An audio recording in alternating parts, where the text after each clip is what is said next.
the quiz video that's going to go out on YouTube very soon. So if you're not already, subscribe on YouTube. You can see that when it comes out. Right. So let's get into it. TL versus Shopify. We are still seeing Skarner banned.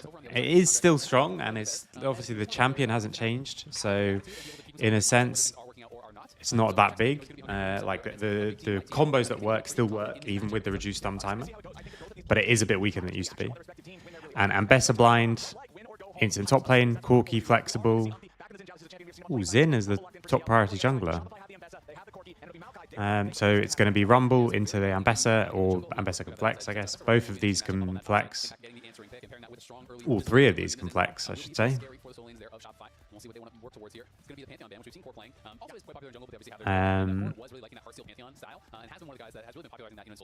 What else? Zyra, instant ban.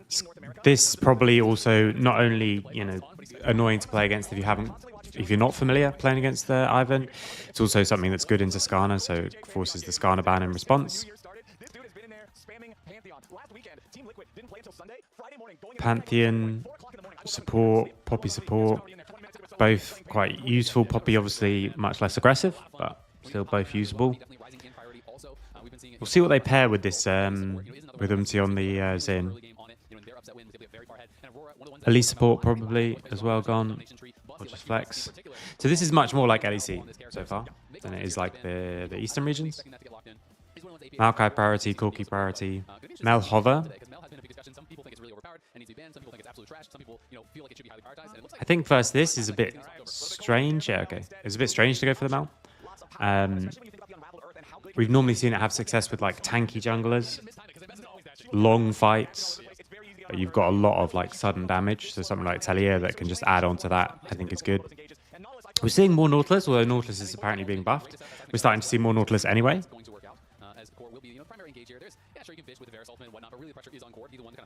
Okay, so Corki looks like it is just going to go AD. Corki Varus, fine trade from both sides. Maokai allows for the extra dive. I think I'd rather have Tails Draft. There's not all that many. I mean, there's the Rel Ori combo. There's, I guess, you can blink with the. Actually, yeah, you can blink with Fudge's ult too. To blink it to people, blink the ball to people. Okay, we're going to go fairly fast because I want to check like all these games, because I sort of want to check the drafts. I want to check Mel and I want to check stuff on the patch. So for me, I'm watching, when I watch Eastern regions, I'm often watching for like what I think we should be doing. And when I'm watching Western regions, I'm watching because it's fun. I'm much more familiar with, especially in the LEC, of course, much more familiar with the players. But also because they're on our patch, so I get to learn a lot about the patch and what other people think has changed, if anything. So early first ward down.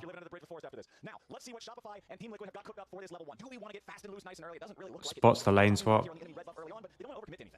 Yeah, exactly. I mean, we already talked about Palafox some about that Yone game. We had some pretty incredible moments from it, and we're kind of looking back towards this. This is the kind of play that we was able to pull off. This was a 1v2. Let me know if this is too loud, by the way. It's hard to actually.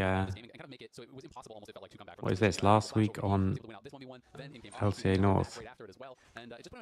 That's cool. That's very cool.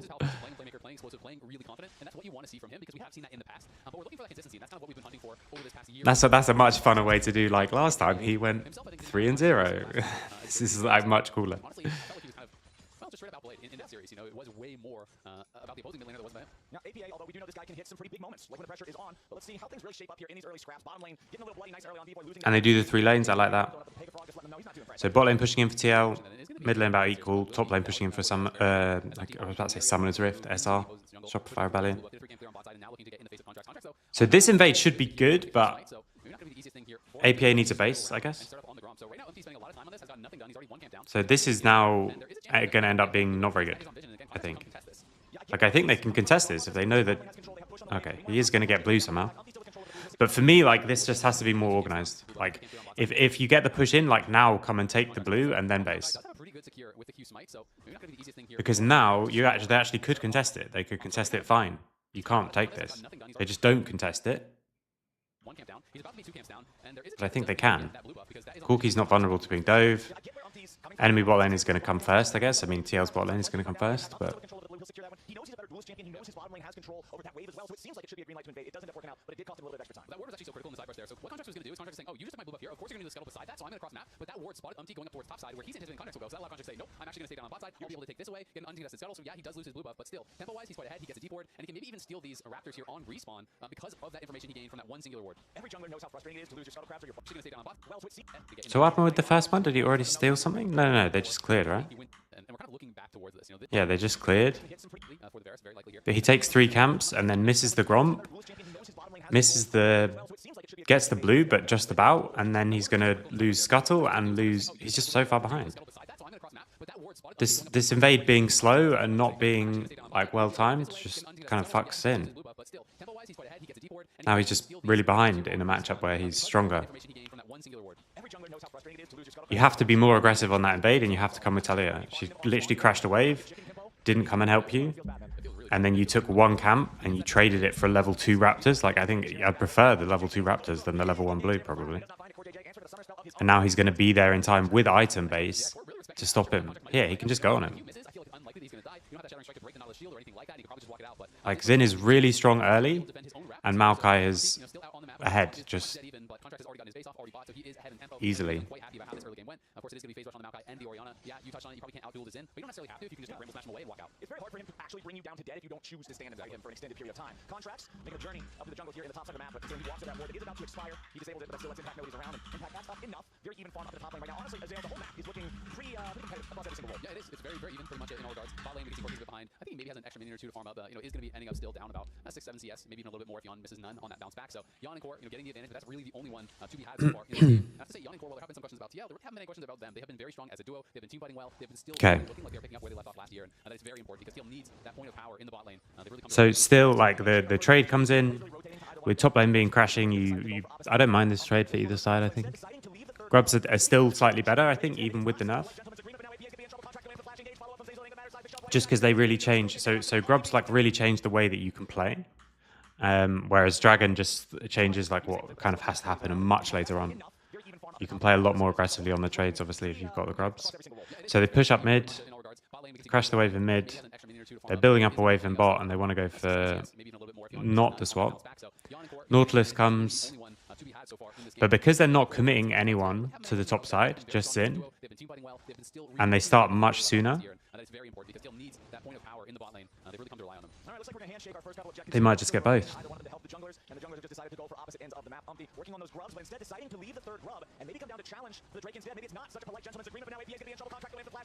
So he takes 2 grubs, then they get their early fight, what they've been looking for the whole time. Oh, it's a nice wall. Get a couple of grubs, get down, get 2 kills, take the dragon. They get everything in that situation from Shopify, and all went bad pretty early here. Credit to APA. His Contract is the one flashing in on him, but the flash was in time from APA to be able to get out away from Zazel. Remember, he finished flashing on bot side, so he was looking for the Hex/Q, couldn't get it timed up perfectly there with Contracts. The CC layering is not on point, ends up getting taken down, and ends up being a 1 fight there for TL as a result. TL making the choice, leave the last grub, go contest the Drake instead, use the power of the Talia with the wall. I always say whenever I see a Talia in a game, I always want to see you use that first ulti as soon as you can. Try to find efficacy in one of the side lanes, and boom, right there they do it. That's the kind of coordination I want to see from TL. Okay, so very good play on the trade for TL. They forced the fight. Shopify just cheesing in this bot bush. Tragedy. TL making the choice, leave the last grub, go contest the Drake instead, utilizing the power of the Talia with the wall. I always say whenever I see a Talia in a game, I always want to see you use that first ulti as soon as you can. Try to find efficacy in one of the side lanes, and boom, right there they do it. That's the kind of coordination I want to see from TL. That's the kind of coordination I feel like we see a lot of. I don't think you can step up to this wave when you see no one. That was really weird. You literally, like, could see no one.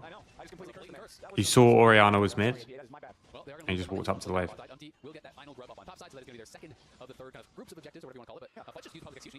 So now they get the 2 feats as well.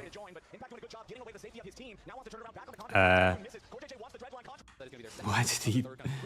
Like, if you're going for this, go for this. You know, like, try and kill the Rumble. But instead, he ults the other way. So Rumble gets out and they still die. Okay, that was wild. Yeah, absolutely. I mean, Impact did a really good job buying time, and TL collapsed very, very quickly. Contracts really had no choice but to go back in with the Twisted Advance, because as that hook is coming forward, he doesn't dodge it with his W, he's dead anyway, so his best chance is to try to go back in, try to get a kill. It does not work out. I mean, he has to just, they have to just go for impact. They know that Maokai is over here, so Fudge is going to go in with the public execution, try to get the damage down as best as he possibly can. But Impact just kites it back into this corridor, drops the equalizer, and then is just able to kind of run back away to his team. Contracts slightly mispositioned that ultimate, and he wanted to use to kind of slow down the reinforcements and hopefully section them off. Then had a really good W to actually dodge out on the Q there, on the dredge line from Core JJ, but just not quite enough damage to actually finish him off. Want to praise the timing there of Umpty's Xinjiao ultimate as well. That Crescent Sweep doing that little bit extra distance to knock Fudge back and guarantee that the AoE and all those Just different alt angle hit Rumble and them though. I mean, the priority one to hit is Rumble for sure though. Because you get that first kill is much, you're dead going for this without flash. So you might as well get a kill. But I think you're right. I think he can get both. Now they're crashing a wave in bot, and Fudge has already been chunked out. So he's just going to lose a bunch more to this tower. Nice tax. Teleport comes in. They were just really behind already. 3 grubs dragon and 2k gold lead, or 1.8k. It's like a hope we scale kind of moment. We scale to Triforce, scale to like 2 items on Ori. We fight on Triforce? Probably not. And just every time Umti's just showing up, they take plates, they crash waves, they take gold, and the gold lead just keeps accruing without any like big play or anything. Now we're just waiting in the bush, trying to get a 2v2 kill. Feels like it's just so much stronger when you are already ahead and from behind. I feel like I really get value. All right, Fudge is going in for Impact yet again. There's help nowhere near as close as it was in the previous instance. Contracts is ready to rock and roll, and Impact is down to 200 HP. The Equalizer wants to bring Fudge with him, but it ain't gonna happen. APA and Umpty want to make it a delayed 1-for-1. Yes, sir, they will. Seismic. Oh my god. It's just always like, we just play for every kill, and it works. Should have had an idea that they could have been making the move, because no one's answering Palafox as he was pushing in mid lane. APA, use that teleport to get down there. This is gonna be the dragon as well, so it should be the feat. So they didn't see the TP coming.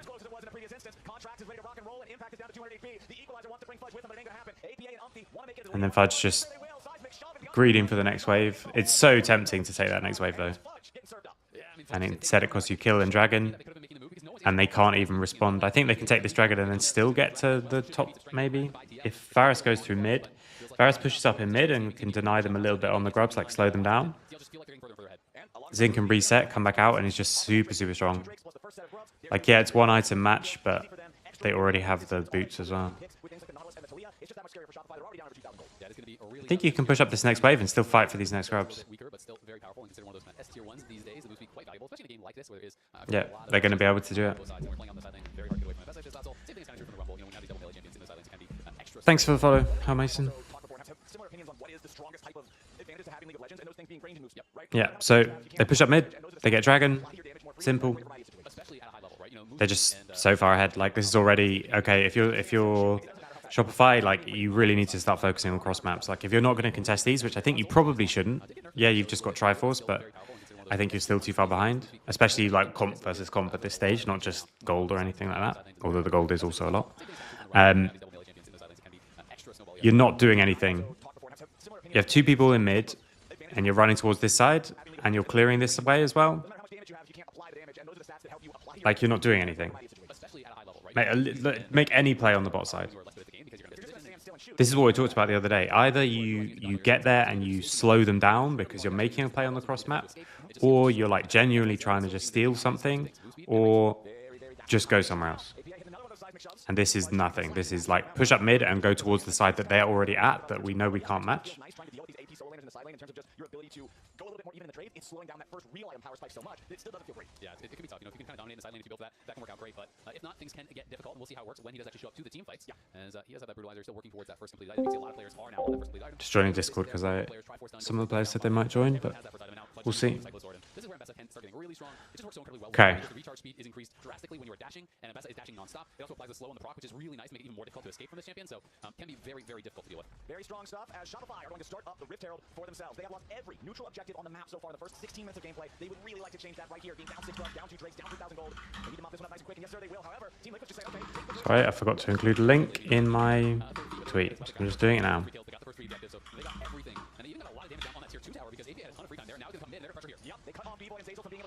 Okay, so they did manage to get something against the flow of play. As he does have that brutalizer, still working towards that first complete item. You can see a lot of players Just on bases, I guess. Just on when Triforce done, Ghostblade done down the bot lane. Kill is back. Now Fudge does as well with the Cyclosword. And this is where Mbessa can start getting really strong. It just works so incredibly well with the kit because the recharge speed is increased drastically when you are dashing, and Mbessa is dashing non-stop. It also applies the slow on the proc, which is really nice to make it even more difficult to escape from this champion. So can be very, very difficult to deal with. Very strong stuff as Shopify. Okay. Yeah, so they just hard commit on this side, alright. So they just trade a tower for it. At least you get something though, right? Like this is, I think this is better than just watching Grubs die. You trade a tower for Herald, Yeah, exactly. I mean, they didn't need that third. and then they can probably collapse from bot lane onto mid. I mean, you can even play the super aggro and wall, yeah. Now it's gonna come mid. They're pressure here. Yep, they cut off B-Boy and Zazel from being able to reinforce the tier 1 turret. Contracts is a little bit too close. They got a ton of damage here. They get a little bit more for the kill, and APA got paid. Nicely done from Team Liquid. They get the kill, they can get the tower. That will fall too. APA's Weaver's walls are looking good this game. I mean, this is just really one-sided. This is not even close. Makes space with the shockwave. He's fine. Takes the recall here, but not gonna feel They don't even eat, they get TP, they don't even, I mean, yeah, this is, I don't think he wins these 1v1, but he does jump back in. That is the definition of audacious charge. To audaciously return to the fight to secure the frog. yeah, that's, this game is kind of over. So it's a 4k gold lead. I'll skip through because, like I said, there's a bunch of games. Just to make sure that they finish it properly. They lose that top tower, but that's fine. They take the next dragon. They take the top tower in return. Enemy needs to do something crazy. Are they going to start Atakan? I don't think so. They push up bot lane. They want to just... Okay, there's a big fight on mid wave.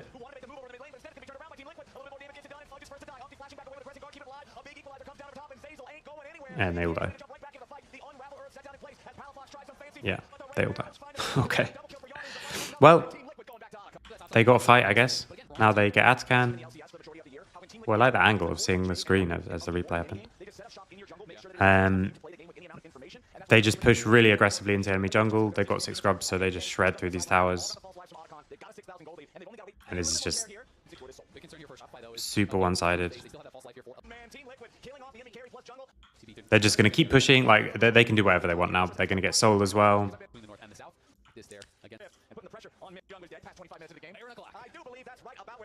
Okay, and now it's Baron. And now it's going to be the end of the game, right? Come on. Finish the game. I'm going to finish games like that. If you want me to explain what they're doing or like show what they're doing to finish games, we can do that. But for me, I think you guys have seen this. We've done enough of these as well. And we can look at games that are almost over to see how people should win. But when it's that far ahead, like it's so much. So Skarner ban again. No one wanting to make any, like, trying anything different with Skarner. Casante's first pick. Vi, and then you could take the Jace, yeah. So even with the nerf, like, Bruiser Jace, I think, is just as good as it was. Not just as good, but, like, later on especially. It's as good as it was. Yeah, that's really interesting. I'm curious if this is going to be Jace going mid lane or top lane. Impact did not play a single Jace game all last year. Of course, yeah. So well, now that is for sure going to be on top lane. Excuse me. I'm start looking at the stats before all that. But Tank Jace has also been nerfed on this patch. They nerfed the base damages. They increased the damage ratios on the abilities. So it's supposed to be kind of like neutral for. It's still quite a long time before damage ratios like actually matter. This is Zir blind is a bit shocking to me. With Ori and Talia down, like a Zir blind is on your 2-3. When Jace is a flex, so it makes Jace go top. You think you can take something away for officials later? How are Nord's chances today? Today, there's no officials today. Officials are tomorrow. We scrim today. We scrim versus PCS. Tomorrow, I mean, I think when we're on our game, we're much, much better than we were 2 weeks ago, but they might be the same. So having like a whole week extra off, especially for, I mean, we're not a full-time team, but especially for a full-time team means a lot of things can change. But I think we're in a good spot. I mean, yesterday's games were not very good. The first game was very good for the first bit, at least. Then they deny the Ezreal combo. So yeah. Are you having any insight what other teams... I mean, some from solo queue and stuff like that, but not much. I'm assuming it's very similar, to be honest. I don't think, with a lot of what Verdant do, I don't know how much it will change.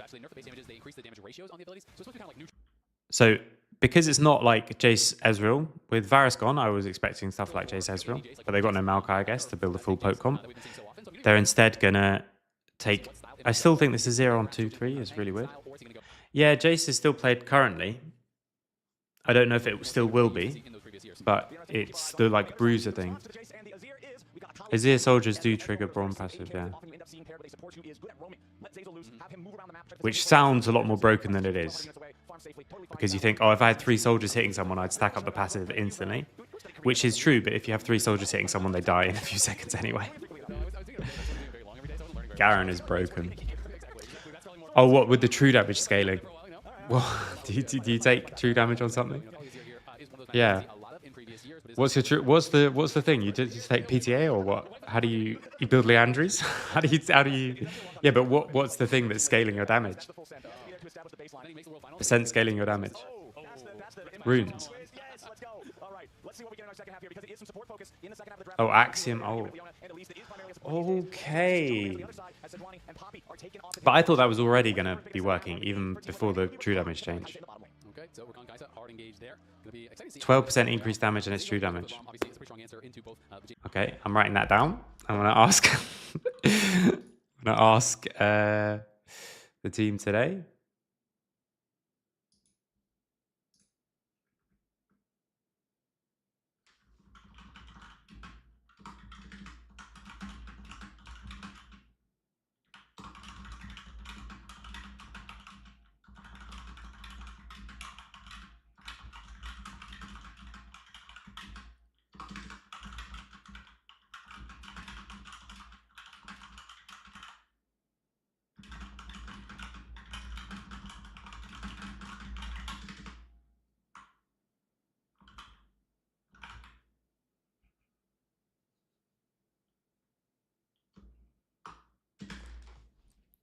Okay, I've asked them for later today. We'll see.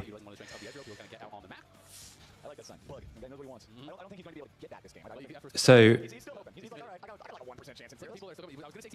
okay, so you get last stand, so that increases your damage, which increases the true damage, and you get Axiom Arcanist. I've seen like Nunu in the jungle has his Q is way higher, and Vayne with PTA, for example, or Fiora with PTA, Camille with PTA, but that's not quite as good. Okay, let's look at the rest of this draft. But yeah, I think it's worth thinking about for sure. Okay, so like I said, Ezreal just like always kind of flexible in comps in that he doesn't. No, don't worry. Always interrupt is good. I like doing this because you guys are watching, not because I just would do it like this anyway. So Ezreal good in, like, he's flexible. He can play in poke comps, but he can also be safe when you play in dive comps. So with the Cassante and the Akali already, I think it's probably going to be they're going to go in on Azir and on Jace. Then Kai'Sa as a vacuum answer to Ezreal, but I don't really like the...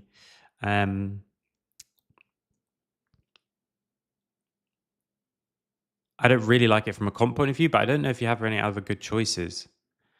Because if enemy is hard engaging on you, then Kai'Sa is not so good. Then they get Rakan on 4 with 2 aggressive bans. And jungle Volibear. Volibear have any true damage on his W? Was it true damage the second time? Or was it just magic? It's just percent health, isn't it? I don't think it's true damage. Okay. So obviously, you know, MC likes Volibear, as they're saying. We'll see. Are doing the Volibear clear wrong, and that you can actually do a 3-minute clear with no least one smite, and basically just be like AFK waiting, or maybe it's 305, but around there. I don't want to misquote it, but very, very fast. You know, he talks a lot about keeping the passive stacks up permanently the entire time, pulling the next camps, you know, further and further towards the next ones. You're always having that passive stack the entire time, and felt that a lot of the pros, you know, just weren't doing the optimal clear, and that was kind of putting them behind. And you know, it allows you to do it that fast. Actually, even like look for a gank or look for some sort of evade or something before the scuttle even spawns. So definitely can be advantageous with a really powerful early game champion like the Volibear. So it'll be fun to see how MC does with it, and we'll get Kobe's VOD review on the clear later on. Yeah, I can't wait to hear Kobe's opinion on this. However, Kobe's in the studio. Get him over there. Obviously, as well. Exactly. Never. No. Is there a single Raz Volibear game in the history of League of Legends? Electrocute buffs make it so that Electrocute much stronger. All the domination ones are stronger, but these champs that want the Electrocute. So in this game, when you've ended up playing against like one tank or half a tank, I guess, because Rakan is one-shottable. Like, all of this ends up being a decent Akali draft, although Kai'Sa is the best AD into Akali, right? So it'd be curious to see what impact does go for as far as that is concerned, and we'll see how MT is clearing. So there's no pot for MT, I think. Very strong for the extended duels, and Contracts will have to be careful about No pot clear. stuff that he runs into where MT is there. That's like punishable, but Wukong can't really punish it, I think. Again, I'm going to keep an eye on Zeyzal. I want to see if he can get out this lane, find some opportunities to use his Alistar, cause some chaos. It's efficient if no one comes into your jungle. Down the bottom lane, it's JJ on the early control of the lane, though. You can see B-Boy popping a barrier, not getting a lot of value out of it. In mid lane, I mean, he wasn't even trading. Like, he just Okay, looked into his face and that was some trading. trying to get in XP range or something. Because we were in the split screen, you couldn't actually see everything, so it felt like he was trying to either go for a last hit or get an XP range for something. He could go for an invade here to 3-camp clear top side. It is going to be a bit late. Maybe going to take a couple of those mini raptors. 2 baby chickens, plus 16 gold. So not too bad, but this is one of the things you can do. You can He's going to invade, and he's evading again with the bot push. So once again, like, very simple, but very effective what TL do. They just push up and invade. And both times, I don't know why the enemy jungler is pathing towards no prior. The normal thing that I would say is like a base rule that you have to be very cautious about breaking is we just path towards our prior. Because otherwise we'll always lose something. Both games they lose something, even though, like I said, I think the way MT played it last time was not exactly perfect. And they ended up trading back a camp. But this time he just takes away his red for free because he pathed towards prior. Okay. Loses the second camp of second respawn of his. As APA did end up basing, did not use the teleport. Palfox has not gone back to base yet, and has not bought, still has that teleport force, and MT going to be spotted up on this top side, as he is still out on the map. Just going to do his raptors, likely then reset, and grab his first line. We'll get to find out what he's going to do. I'm going to assume it's going to be just So like he's gonna do his raptors and then run towards the top columns that he won't have up. I messed around with it quite a bit as well, and it does feel very good. Now he resets. We're talking about what's established, what's been popular in pro, but back in Champs Select when we saw this locked in, it's currently 0-0 so far this year. Have things changed enough to mess with that mindset? Because that is one thing I feel like we get a lot of in Pro League of Legends. Is kind Okay, it's going to be a slightly more AP build. Is he going to go for what? Oh, I think he might be going Cosmic. So he did have the Kindle Gem, and he does have an Amp Dome. So this is the build that I'm always a really big fan of. He told it to me, I mess with it, I think it's really fun. A lot of good stats there for the Volibear. And this item, even without the proc, is like ridiculously gold efficient. It's like 130. Yeah, it is very gold efficient. So What's he building? So I don't know. What's he going to build here? Kindle Gem Amp Tome? in that early lane, especially with the grab, it just kind of makes it even more of that bully lane. Actually, I'm not sure. He can just go more that kind of like bruiser hybrid. We'll see if he does go full tank here, but I don't really think there's a need, especially since the nurse came through. Well, Umpty's gone ahead and already collected the first Drake of the game. 14 Liquid now looking down here. So they're going to rush the Drake. They're going to play just super hard on bot lane and not move their bot. Team Liquid is not interested in a dive, at least not yet. Zeyzal immediately going in to jump after Yon. Core JJ, counterattack with grand entrance. They're too close to the enemy tower. They can't afford to go all in on the scrap. But a chunk when the jungler is here. Okay. I mean, normally, like, chunks, like both teams getting low when one jungler is here and one jungler is definitely not, is always worse for the team that don't have the jungler. So this is going to be, this kind of trade should be worse for Shopify, especially here, but he just wants to finish grubs. And they must have miscommunicated about how like low they are, or how much this was definitely going to be a kill, or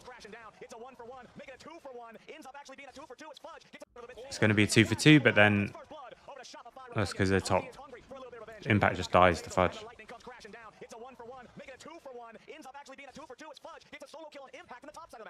Yeah, it could be Proto Belt. Super efficient, dash forwarding at the stun. That's what it is if Baus is playing it, but I think it also might be...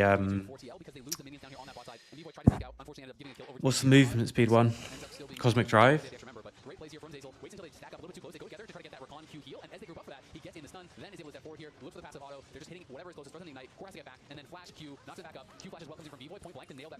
Flash Q to get both is good. I mean, even getting this kill is fine. Like, I think 2 for 1 here is fine, because if you don't do this, you probably just get pushed up and dove anyway.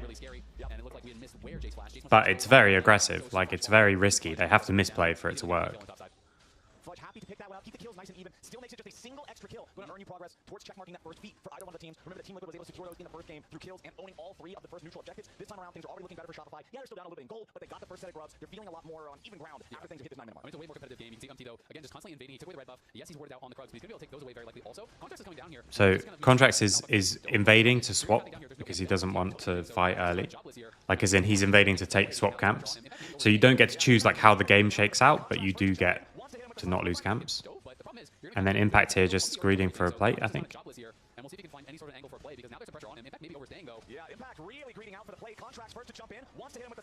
Okay, I mean, no flash. I don't think you even needed to flash those. I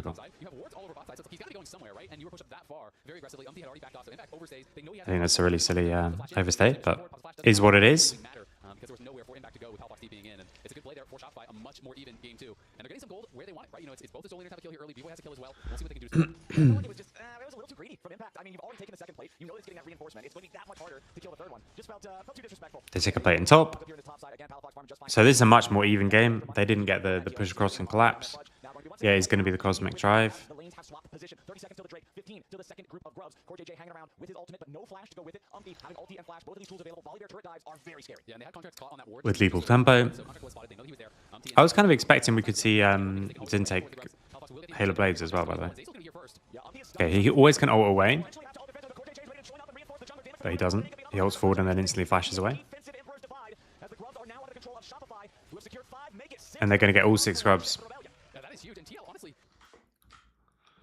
And this is just like starting it when we don't have the prio to start it. Mid is even. Top lane is already even. They're always going to collapse on you.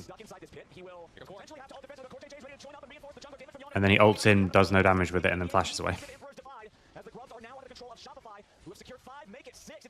No, this is new patch. They have everything new.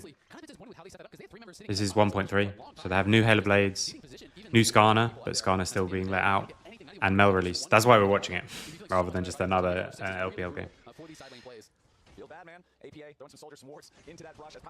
So later on in the game, Akali in the side lane should be really, really strong. Second Drake for the game, and it will be Hexol this time around. As Team Liquid was up 2-0 in that count early on. This does, once again, as they put us at a very even state in terms of the neutral objectives too, as it's all the grubs for one side, all the Drakes for the other side. Next neutral objective is the one that determines the feats, and that's going to be the Herald here in about 3.5 minutes. Yep, we'll see exactly who's going to be able to grab it, and if Shopify do, they have that feats of strength, and they'll be able to claim that for themselves. Hazel, use Hex 8, got over here behind APA, and APA has a bot, he's pretty weak, we'll see if they go for the dive. He already used the ultimate earlier as well. APA trying to stay safe. Palafox hit that shuriken, but unfortunately there's just not enough minions. It'll be way too dangerous to try to go for the dive. Still going to feel really good. Hazel uses nothing except his W, gets the flash, right? You know, didn't commit the ulti, didn't commit the flash of his own, so they don't overcommit. They're able to force out that flash. Now the TP's going to be coming down. Does get back to base, buys the Nashers, and Corey is up here to cover. Mel nerfs. Yeah, I mean, Mel's not picked or banned so far. If it's going to be Fimbulwinter, or if he wants to go towards that Muramana. But Palfox must be sitting on quite a lot of gold here. He's been on the map for a while, and yeah, 1,500 gold in pocket. Much better game 2 from Shopify, especially just seeing the fact that they were able to go for that play top, take the flash that you get, back away, not able to hit. That's a good look, I think, as APA is now under pressure yet again in contracts. Is ready to make sure that pressure drowns him. Nice use of the Wukong ulti. Needs one more hit to guarantee it, and he'll take it just fine. Shopify up 4-2. Okay, nicely done. Able to get a pick there on APA. You know, missing the flash from earlier. They're able to get in, do take him down. Cost him a fair bit. It was a flash from Hazel, the flash from Palfox. So look, you think she has like 50% ban rate? Yeah, I think her W is just really strong. It's just like her extra range and stuff I think is good. Like I said, I think W needs a rework rather than a nerf. I think it needs to last for way less time. Because if it was like you have to really time it well, then it would feel so much better playing against it. And nicely done, does cost them the ult, but it's a trade ult at the end of the day, and they grab the tower, so I'm feeling pretty happy about that. He's putting some good pressure on, hasn't gotten involved in too many plays, but honestly has been pretty effective, you know, some aggressive counter jungling, which was kind of his MO, honestly, you know, coming from the LTA. Goes down to 0.75. You talked about it earlier on in the series. That's okay. That's already much better. I would have halved it though. 0.5 is fine. Like it should be like, if I get it right, I feel like I'm a god, and if I get it wrong, I die. In a lot of situations, and yet at the moment it's just like, you can't miss this, really. Doesn't matter, like you don't need to be good at it. If you think about like, Siv's spell shield blocks one thing and just absorbs it and gives you mana. This blocks everything and damage and lasts like just as long until now. Q has less range, W less damage, E less duration, but more damage. Ulti more damage. Okay. It said a change though, not a nerf in the patch notes. That sounds like a nerf. If everything's getting nerfed a bit except from ult gives more damage. Maybe they so if they're increasing her damage but reducing her like all the other stuff, I quite like that. But the wild thing is I feel like for the past 5 minutes we've mostly just been talking about how much better Shopify is doing. It feels like Team Liquid's kind of lost, making some goofy decisions, but they have actually been in control still with the goal. They only just now did Shopify pass them. Yeah, I mean, it is a very, very close game. It's going to come down to team fights though, and that this year has been one of the things that a lot of pros are talking about is a weakness of TL. Okay, so it is going to be Cosmic into full tank probably. They're going to get the third dragon. It's Hexgate as well, which is very useful for the team that wants to always for the team that wants to come from multiple directions. Hex Dragon really useful for both teams. So really, really powerful. 6 scrubs, so I just want them to be like aggressive and moving around. But it has given them a pretty solid foundation. You know, I think they can win fights. This question is, can you be perfect for the rest of the game and never give up that one dragon? Perfection is a very, very tall ask at any point of a game of League of Legends. We'll see if they can answer. As Team Liquid up the 3 Drakes worth of stats, down 700 raw gold, so still could just go either way. In full agreement with you, it's all about who can execute better. Zazel back early on in the bottom lane, setting up that victory in the 2v2 where they were able to outplay. Yeah, that's the reason I love Volibear, because his builds, it seems like just whatever you want. Just build whatever you want. It's like Ezreal at some stages where you could build like AP, AD, lethality, bruiser, like just build what you want. Don't worry about it. Something you can't just get access to very easily in the game anymore. So yeah, he's always going to feel that much better. It is Fimble Winter done for impact. So I think that's always really fun. Impact is nerfed, but this is obviously not completely dead or anything like that. And this is what he feels comfortable playing, so that is what he's going to do. Has mostly been pushing through sides, has had pressure, and So side lane pressure should be in favor of Shopify, especially in the Azir and Kali matchup. So you can use that to get extra angles into the fight. Are you watching other regional leagues as well? No, not really. I just don't really have time. I'm not even watching LTA North, except from in specific situations like this, where I want to see what they're doing with the new patch. I'm watching as much LCK and LPL as I can sort of manage, while making sure I'm not just spamming everything. Irons lost 0-2 yesterday. They were doing well before though, right? Before their nightmare week of practice. two of the days of which are us. Okay, they just push up bot lane and they insta-rush the Atakan. And Shopify just don't react to it. So he is soloing it, but he's going to be super, super light. He's going to have no resists. But TL just don't check it for ages. They push up bot lane. Volibear starts it at 20:45. And for a minute, he's just doing it before they check.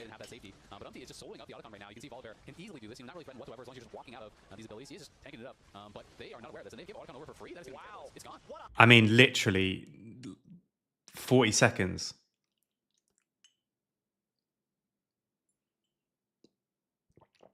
From Team Liquid, a blue trinket way too late is the only thing Shopify does. And now, how do you fight the soul? Right, like that is actually so terrible. Shopify played a very good game for a long time, but now it's going to be GAs, 5 GAs, and you have to win this next fight or you lose. I mean, so that is absolutely horrible for Shopify. They're going to have to find some way to... That's wild. Or, you know, like full ace them and Just they push up bot lane, Atakan spawned, and for a minute they don't check it. No one blue trinkets it. they're going to be kicking themselves for not having vision on that. And that's what I'm saying. It's like, it's not fair. And Autobahn is pretty easy to take. You can solo it on a lot of champions. And LT demonstrates that. Yes, he got some assistance at the end, but he got it very low before the team came in and made it obvious. Yeah, man, that is just, oh, if you're Shopify, you got to be kicking yourself for that one. The game was feeling so good up until that point. Now, looking for the opportunity for an engage. Core JJ, the grand entrance, throws Hazel up in the air. The Team Liquid doesn't want to I mean, we built IE on Volibear earlier. And now suddenly the whole game power has shifted. Because this is the exact kind of objective that you can do with the Atakan. For me, it's not even being out of position. It's because they literally just, no one considered that enemy could do Atakan. Okay, so now they just go in, they're going to lose and lose the game. I mean, this is wild. This whole thing is wild. So they want to fight for soul, but they're just all. I think they're just lost now. Like they're just. Head is gone. This was such a winnable game, and now just it's gone. So we just super hard go for APA and don't even land the initial engage, so he doesn't even die. Now they're going to lose soul. I mean, you have to fight something, and now because it's the new one, if you kill them, you do get the objective. For sure with Dragon, you probably do with Baron as well. But the initial engage is on Core JJ. He has to flash before he even gets the first engage. You just can't fight like this. The initial engage is on the core, and then just Cyclones on over to APA. You can see a CC chain pretty good onto APA. And there's a Cassante ult, but we don't use it. This is just a bad kind of fight. You can see a CC chain pretty good onto APA. Fudge was able to land, his stun. We saw the full combo as well from Zazel. I mean, CC chain wasn't chained, so it just dies. The engage is bad, and you can't engage like that, I think, anyway. To E ult flash to get on to one carry, that's not it. Especially when that carry is here. But even if you do, you really have to chain CC that. Like Fudge not ulting him as well. I don't like. You have to do it. If someone's doing it, you have to do it. You have to full send it on that guy. And then Contracts dies, but Azir dies, and you can keep playing the fight after. But instead he gets to reset out and then... Okay, I think they're just really overly aggressive, over-aggressively come towards top lane. How was Yon getting like killed here? Yeah, they just go really aggressive. Okay, they just go super ham 2v4.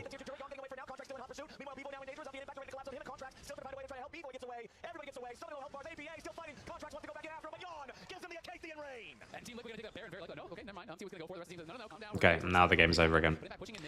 Well, well, I think the West is in trouble in international events. Not that that's new or news to anyone, but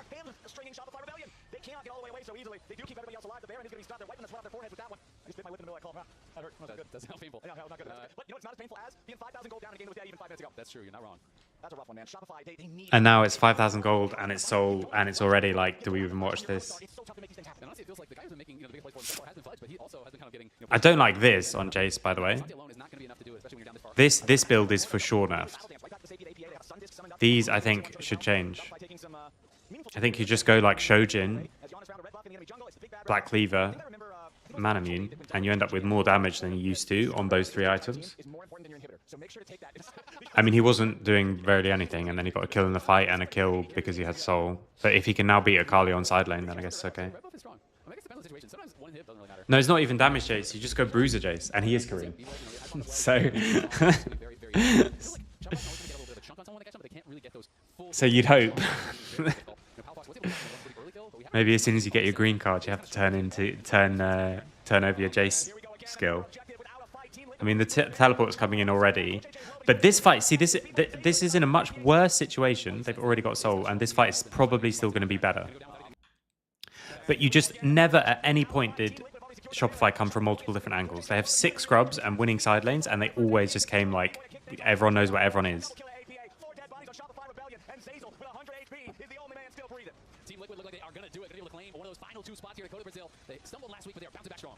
I mean, that was just a disaster. Disaster few minutes. They just give them Atacan and then they just run at them. That's wild. Okay. Well, now we go for the next series. So now it's Dignitas against Fly. Again, best of 3. Again, we'll go through fairly quick. Because I'm just looking mostly for the patch and I want to just see all of them. 1 second, sorry, I'm getting stuff about scrims later. Hey, we are going to see Skarner. So, Poppy just into Cassante, good front to back answer. Varus. And then Skarner, Corki. Corki can flex still, but into the Varus is fine. Like, people just trade that back and forward. So this way is basically blind. Poppy can flex into jungle as well, so I would expect them to have taken their jungle answer there if Poppy is just going to go top. But they're going to get... Now you can play poke. And so now you just ban engage. Okay, or you ban Azir. I think you should just take 2 disengaged champs here and ban engage. I guess you already don't have very much engage. I would just ban 2 engaged supports, honestly. I just ban like Leona or something. Generally, a lot of the Conqueror jungles do pretty well into Skarner. Zinzao was one of the picks, even pre-nerfs for Skarner, that people would play sometimes. Yeah, Ivan's banned, because Ivan there would have been quite fun. As the ultimate does allow you a lot easier time in combat, and then you kind of use your Conqueror and try and out-sustain through the tanky champ. And now that Skarner has a low duration on stun... Okay, Bard does give you a way to engage on these 2 immobile carries, but I still think they're going to struggle. The Bard comes out to supplement the Corki bottom lane here and see if he can roam around. I mean, it's quite a deadly roam combination if you have Bard plus an Aurora here. See if Kaney can get some... Okay, Swain.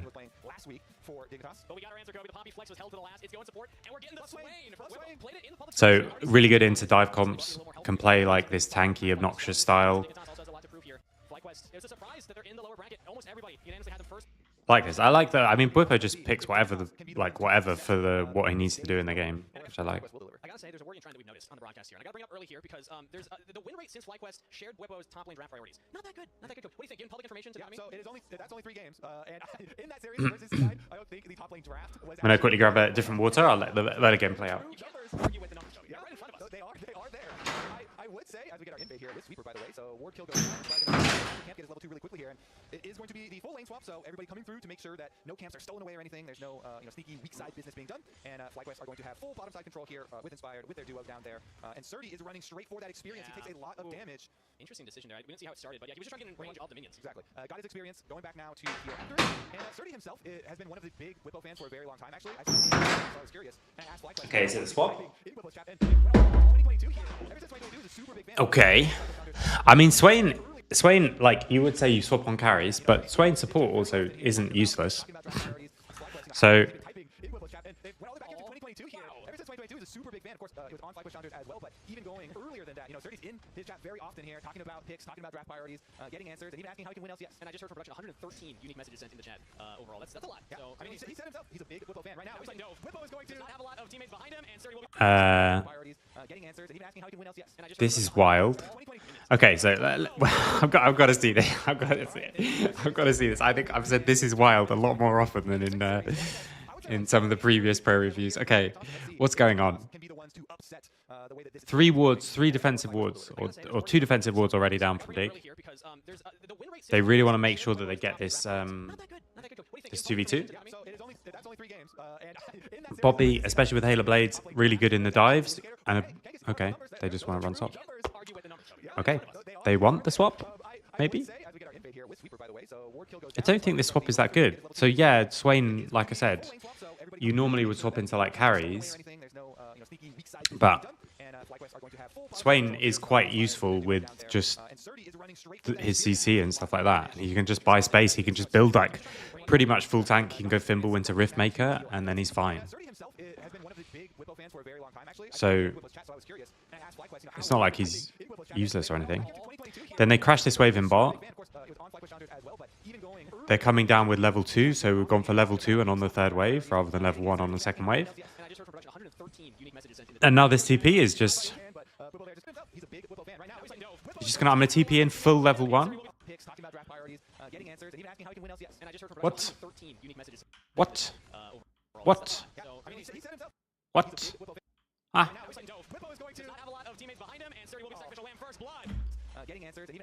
I don't think that ends in any other way. I just went back too far because I wasn't paying attention. But okay.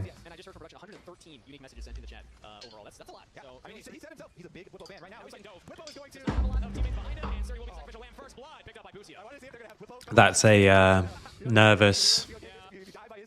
Whippo there just kind of forcing them off, and then he teleports back up to the top side here. So nice little bit of macro there from FlyQuest as well. The 4-person dive still applicable here in the not used to lane swaps kind of move if ever I saw one. Having used it is going to be a bit of extra pain. So a full level lead for Whippo out of that currently. And as we take a look at the replay, I want to highlight something. Whippo, I mean, it's pretty easy read. As you see, oftentimes supports will do this. They'll start top and then go towards the lane swap to help protect the dive. Whippo blocks Isles. Isles actually couldn't walk up there to help, and that's what allowed that dive to come through. So really heads up play for FlyQuest in front of their top laner. I'll take a look at the first recall here for Qua. Oh, yeah, one more wave. This is a regular wave here real quick. Really heads up. For himself so far. Let him TP. For this team later, and having a strong lane phase, smooth early path up to his first item is definitely going to go a long ways. Okay, so they deny the camp.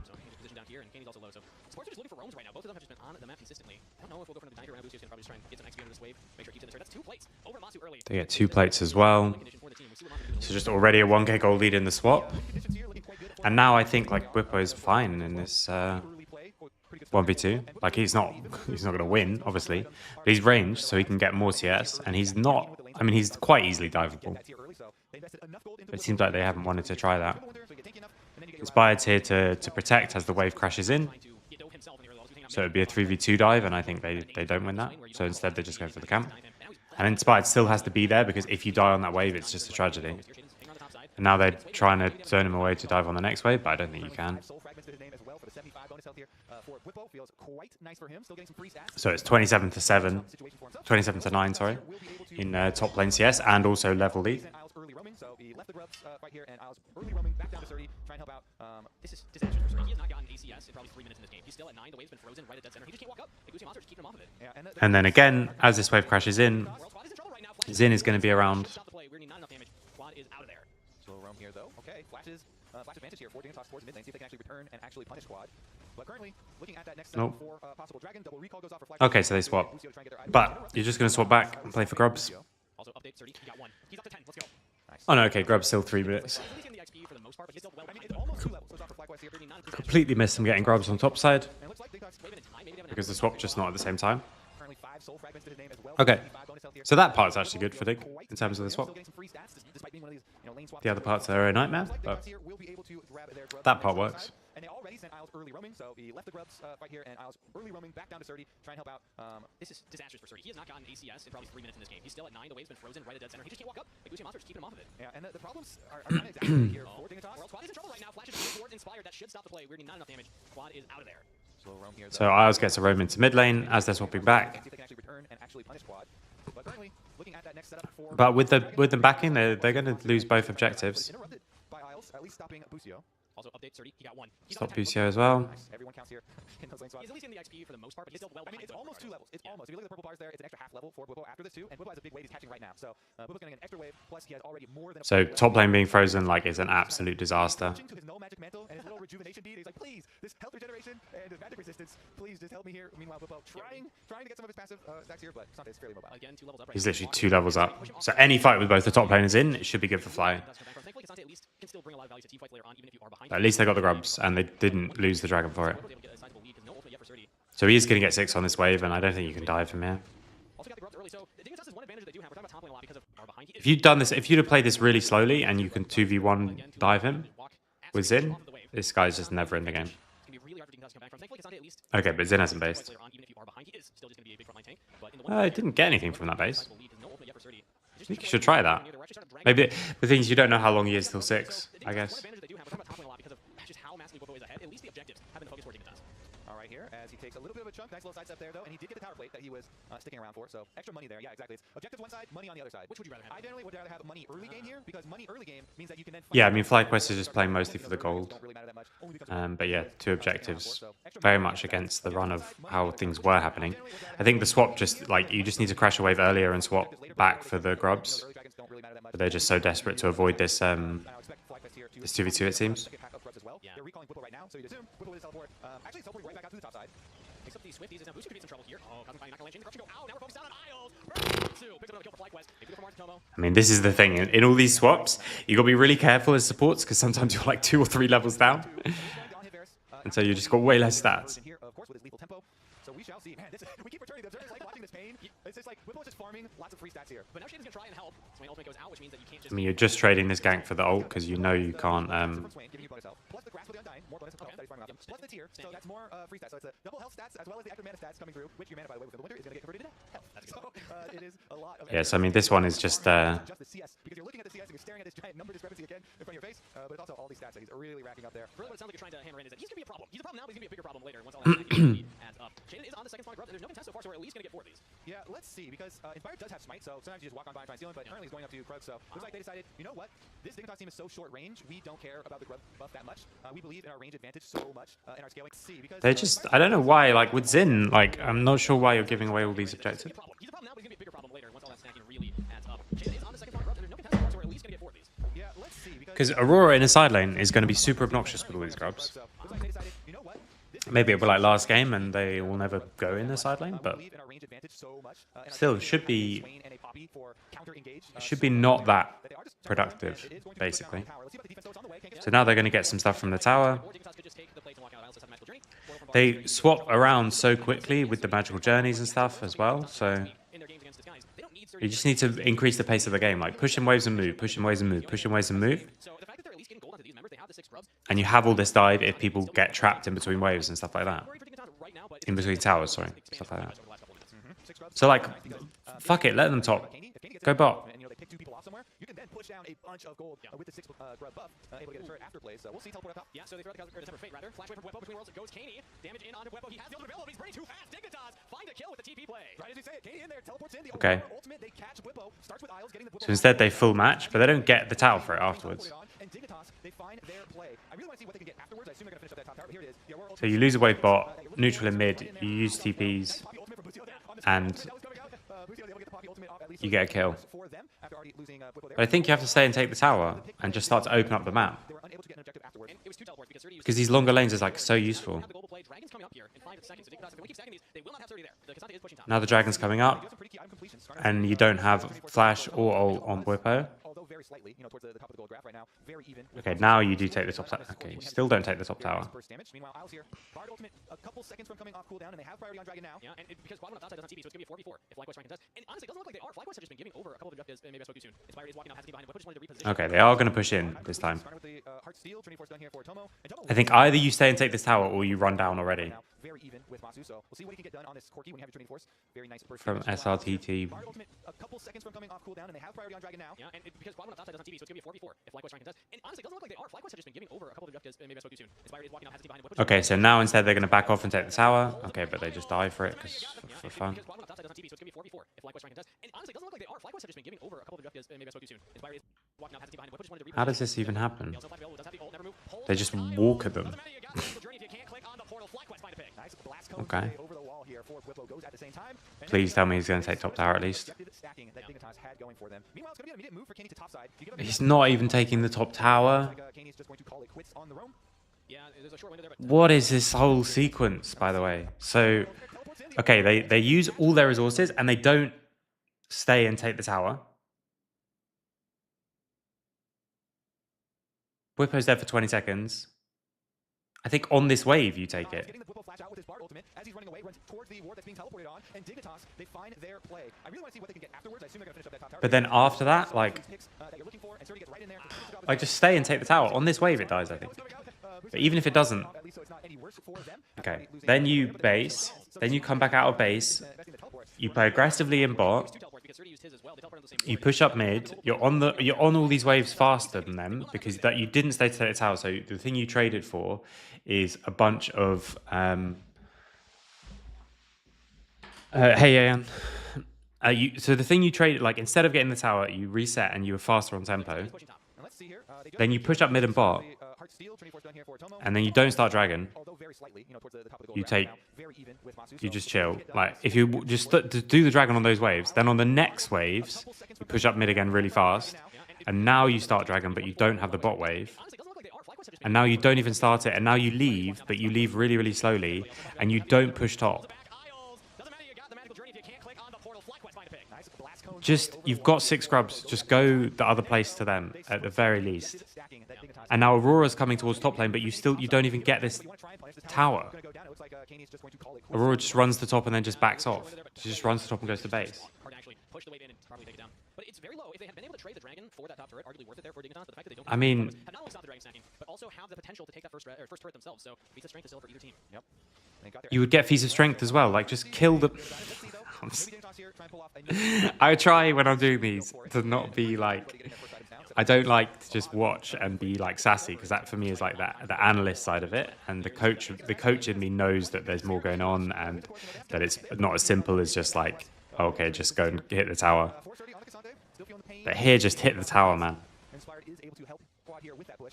First tower. Just who cares about that dragon? Just kill the tower. So they're saying let's not defend bottom. Let's just try and push in top. Bwipo pops the ultimate to try and push. Now, just still hit the tower. Can't auto the turret, and that's first turret. The FlyQuest. You could have just walked around and autoed the tower. That's a good death, Bwipo. He stalled it out for the feats. You literally Ends up going down. To try and push. just hit. Just Inspired is able to help quad here with that push. someone hit the tower. Close to going down on opposite sides of the map. It dies in like one hit. You've got grubs. So they're saying let's not defend. Literally one auto attack. He doesn't. He could just portal this way and hit the tower, and the tower is dead, and then they kill Bwipo as well. Yeah, they can't auto the turret, and that's first turret. The FlyQuest. Now they lose first tower. His job is done, though. Good death. That's a good death, Bwipo. He stalled They lose. They lose the. That's 200 gold per person, by the way, just instantly. Now aren't that big, but, 20 extra In seconds here boots, with in no boot slow upgrade. down, he'll have teleport when he gets back up, so looks like won't be any like extra reaching here for Dignitas. And the Herald would be the next objective to look at right now. Mikhail's done too here, pretty quickly for Isles. So Okay, so now you've got a longer lane. Now hopefully you're trading it for bot tower. keep them mobile, they do As have well. a little bit of a range disadvantage in this Probably one, not. but plenty of No, the you're bush just going to and recall. with the Bard. Don't worry about it. See what his ultimate ready is. No, you're just going to sit in the bush, actually. You're not going to recall.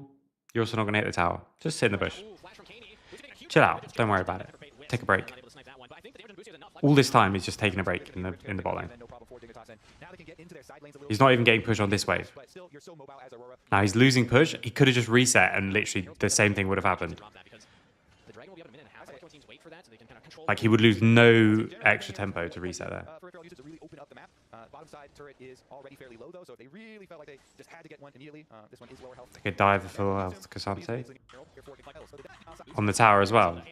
Yes, clutching to Spirit Vision to rush, which of course, they have double AP on the enemies, but that plus the extra resistance is here.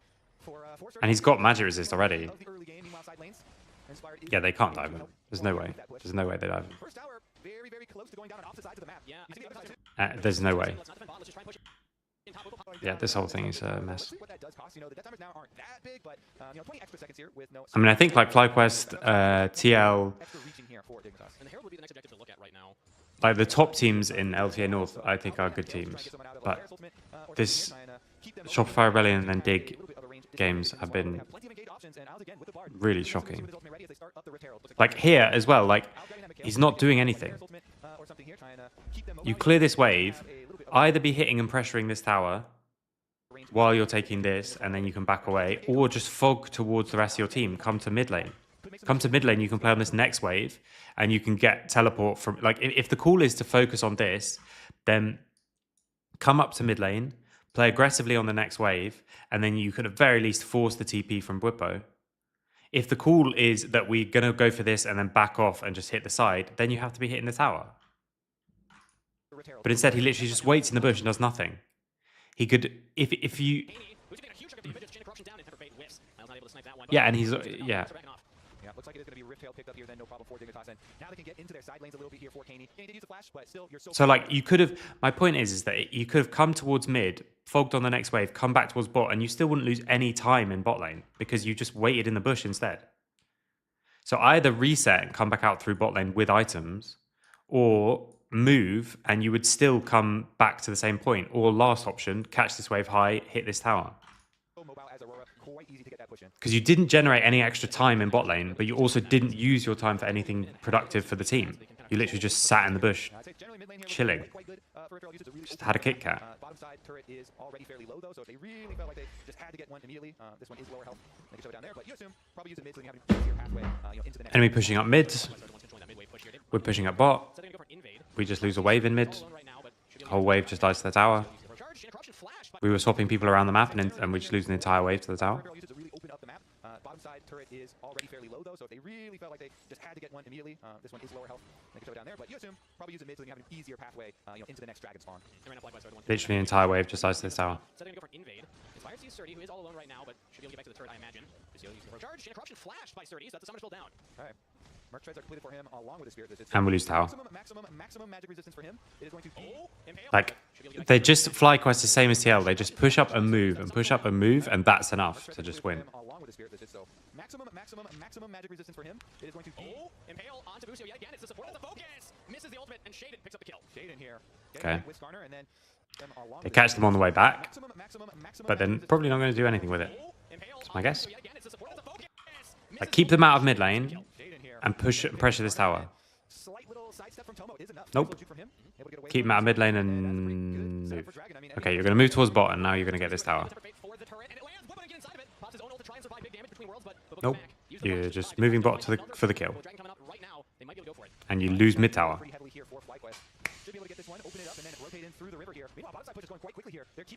How did we take this situation and trade towers? Because yes, you trade turrets, but the Busio pick doesn't really matter at this point. Everyone's back on the map. It does mean Bwipo has no flash and no ultimate force. Okay, this is quite fun to watch, actually. I'm gradually changing my mind. Just stop them coming in here, hit this tower. Nope, let them come. Okay, fine. They went round this way, even though you came back. Even in vision, you came back and let them come the shorter way, but they didn't risk it, so they went this way. Okay, fine. Hit mid tower. Okay, fine. We don't want to do that. Right, that's okay. We can shift our prio into bot lane and play for this tower. Nope, we're literally ulting the tower so that we can try and dive 3v1 Bwipo, who has summoners. Okay, we didn't dive him. No one go mid lane.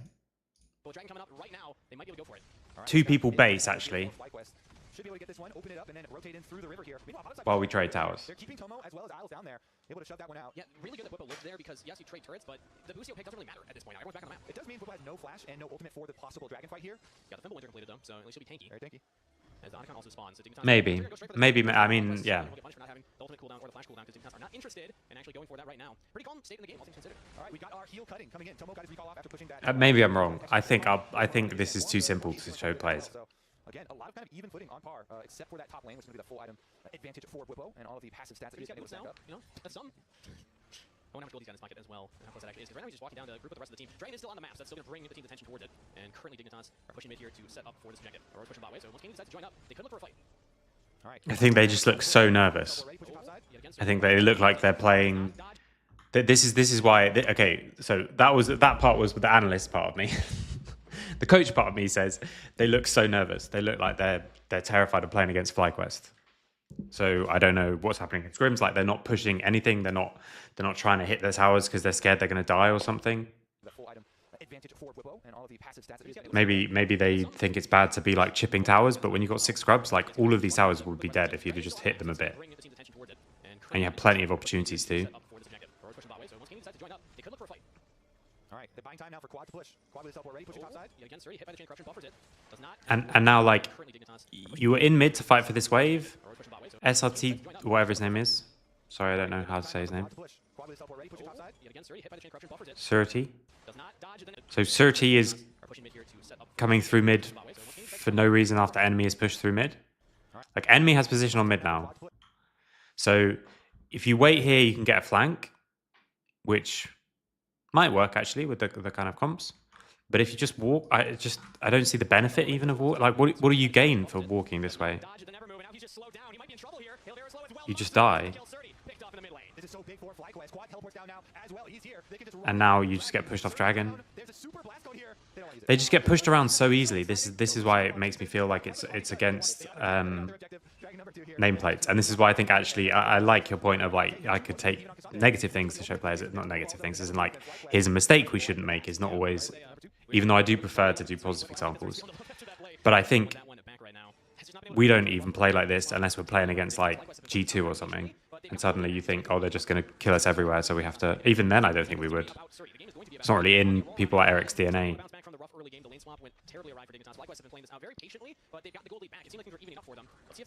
If FlyQuest aren't playing patiently, they're just responding to...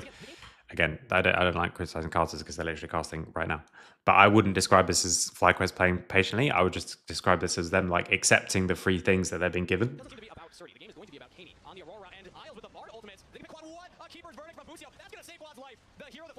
And like, and why is this fight happening? Like, what are we fighting for? Okay, we put Herald down in mid, but we don't protect anything on the wave because we can't.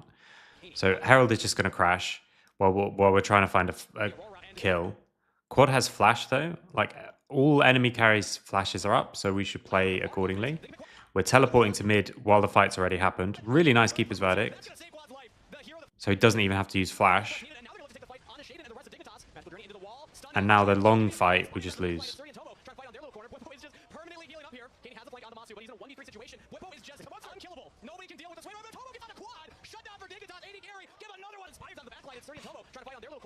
But then Fly split up a load, so this Aurora could do loads of work. They just killed one person, they should now just stay together. But instead, like, Aurora's just buying so much space and time, it splits everyone up, which is exactly what Dignitas want.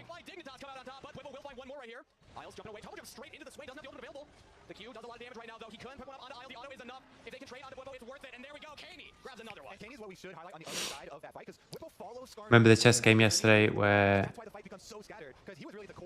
Kana didn't make a winning move because he believed that Magnus Carlsen being aware it must be bad. I didn't see any of the, I haven't seen any of the chess recently, but yeah, it's the exact same thing.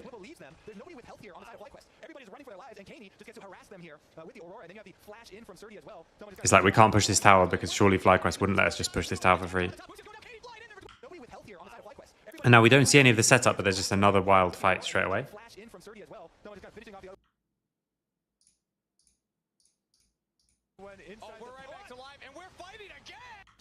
Okay, it's hard when I don't know where this comes from. in from Surdy as well. Tomo just kind of finished. Okay, so teleport, still mid tower's up because we never hit it. That's fine. We've all just ran back to mid lane, I think, maybe. But now there's no summoners on Varus. There's still flash available on Wei. There's no flash on Aurora, no flash on Corki, no flash on... okay, so it's just Bard has flash and Wei has flash. Wei and Whipper having flash is big, obviously. Everybody's running for their lives, and Kaney just And we're fighting, I guess, on the mid wave. the Aurora, and then you have the flash in from Surdy as well.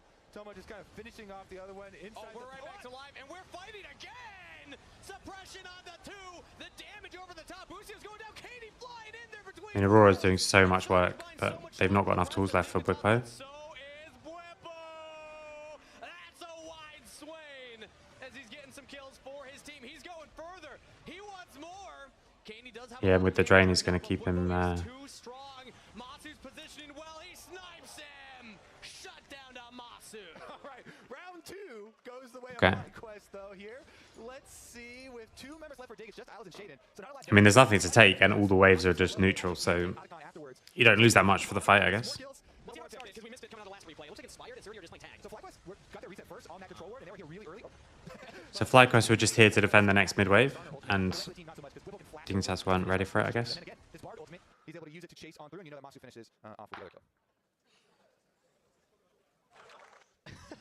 As it looks like we're trying to get an insight into some of the player comms right there, but either way, Dignitas going to want that one back. It was I mean, Aurora, like, if you split this game up, like, Aurora still can do a lot of work on the backline, right now, but Whippo just plays so much but it should just get harder and harder and harder. The items completed with the upgraded boots, and this is the guy for FlyQuest to really carry these fights. Yeah, he was using Whippo's front line very effectively. Whippo here with the Rylai's that you mentioned with his slow, allowing Masu there to fire from behind. And now after the reset, they'll start off the icon. Quad still pushing bottom lane. Okay, they have no pushes, and they just start this. To really carry these fights. So mid lane is completely neutral. Whippo here Like we say, mid lane is not as useful when it comes to Atakan, but bot lane is also... off the icon. Quad still pushing bottom lane, by the way.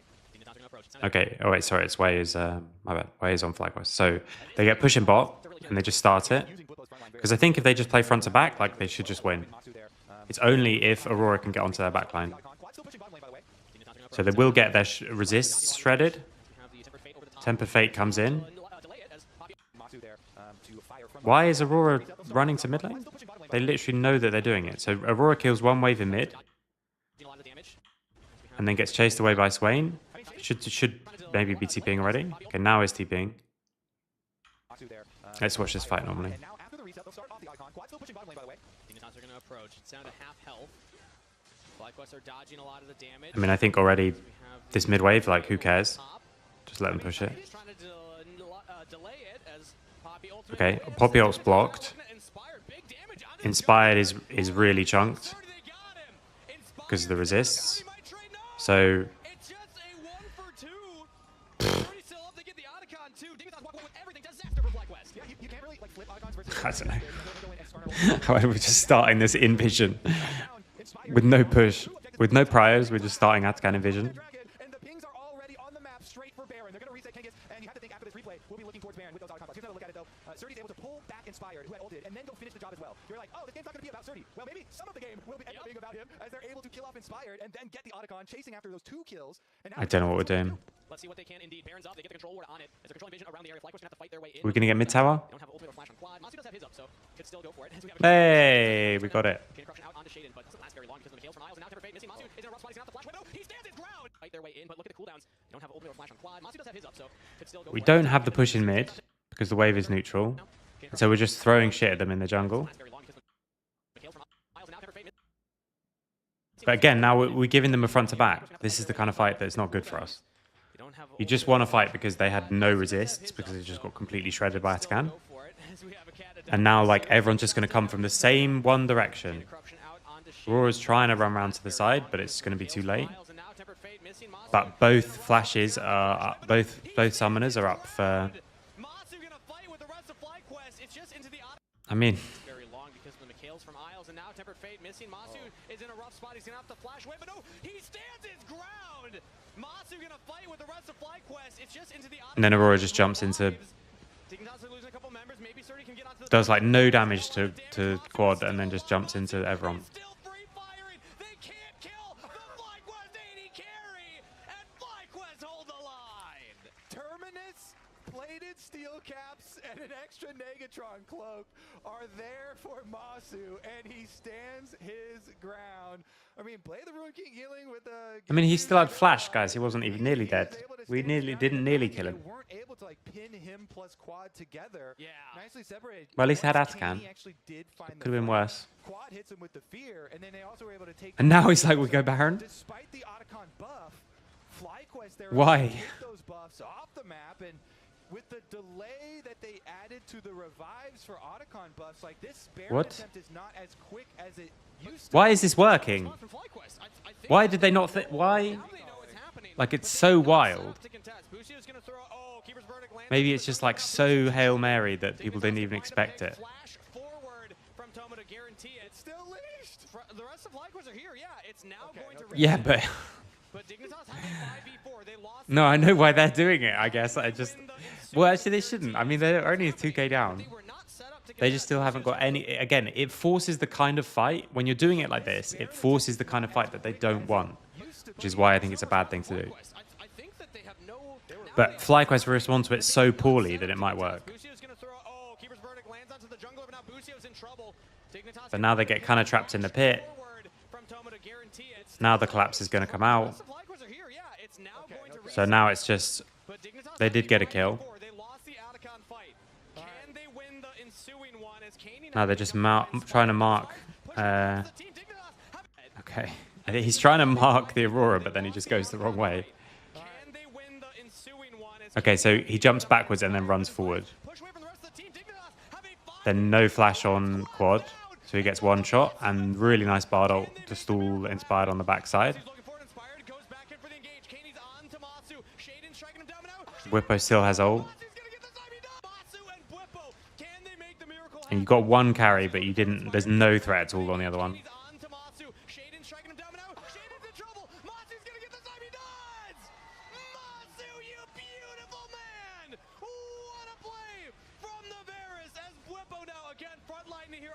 I'm not actually sure what the play was that they're talking about.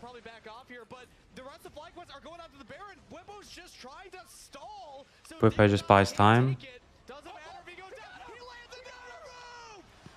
And he's not going to die as well. Oh my God, the Swain is just draining them dry here. What a fight! These things are insane, and it all would not have been possible. Whew. I don't know how Corky dies. Let's see if we can see it in the replay. And he snipes the jungler. Look at this. Busio up here in Tribal. He drops the ward in. He sees him. Sees him. That was enough. All he needed was that drop. He snipes the key member. They can't finish the Baron. Tomo flashes there to actually finish him. And that will become key later on in the fight because now it's 4v5. But there's also still no flash on Tomo. So Corky's half HP. He W's over the... I think he just dies to Xin, doesn't he? Yeah, he just dies to Xin, but also he just jumps over a load of damage from Wei as well. Yeah, I mean, it's not that surprising that they don't know how to play against Swain because he's a weird champ that you wouldn't have seen that much of. But the thing for me is just like both times now, the team that has to play fights from multiple angles never has. So you're always going to lose these fights when you just run forward. And in the last game, we just saw them literally just run forward and lose the whole game. And in this game, they just... The one time, like, I don't know if they've convinced themselves that the Atakan fight means that they win just by hitting the first target or something. But there's no proactive looking for a fight other than just, well, we start Baron.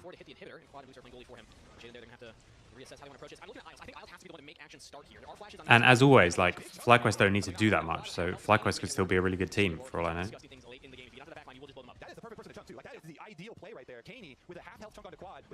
But I think Rogue would actually do okay in LTA North. I don't know if that's a cope or if that's a clickbait or something, but...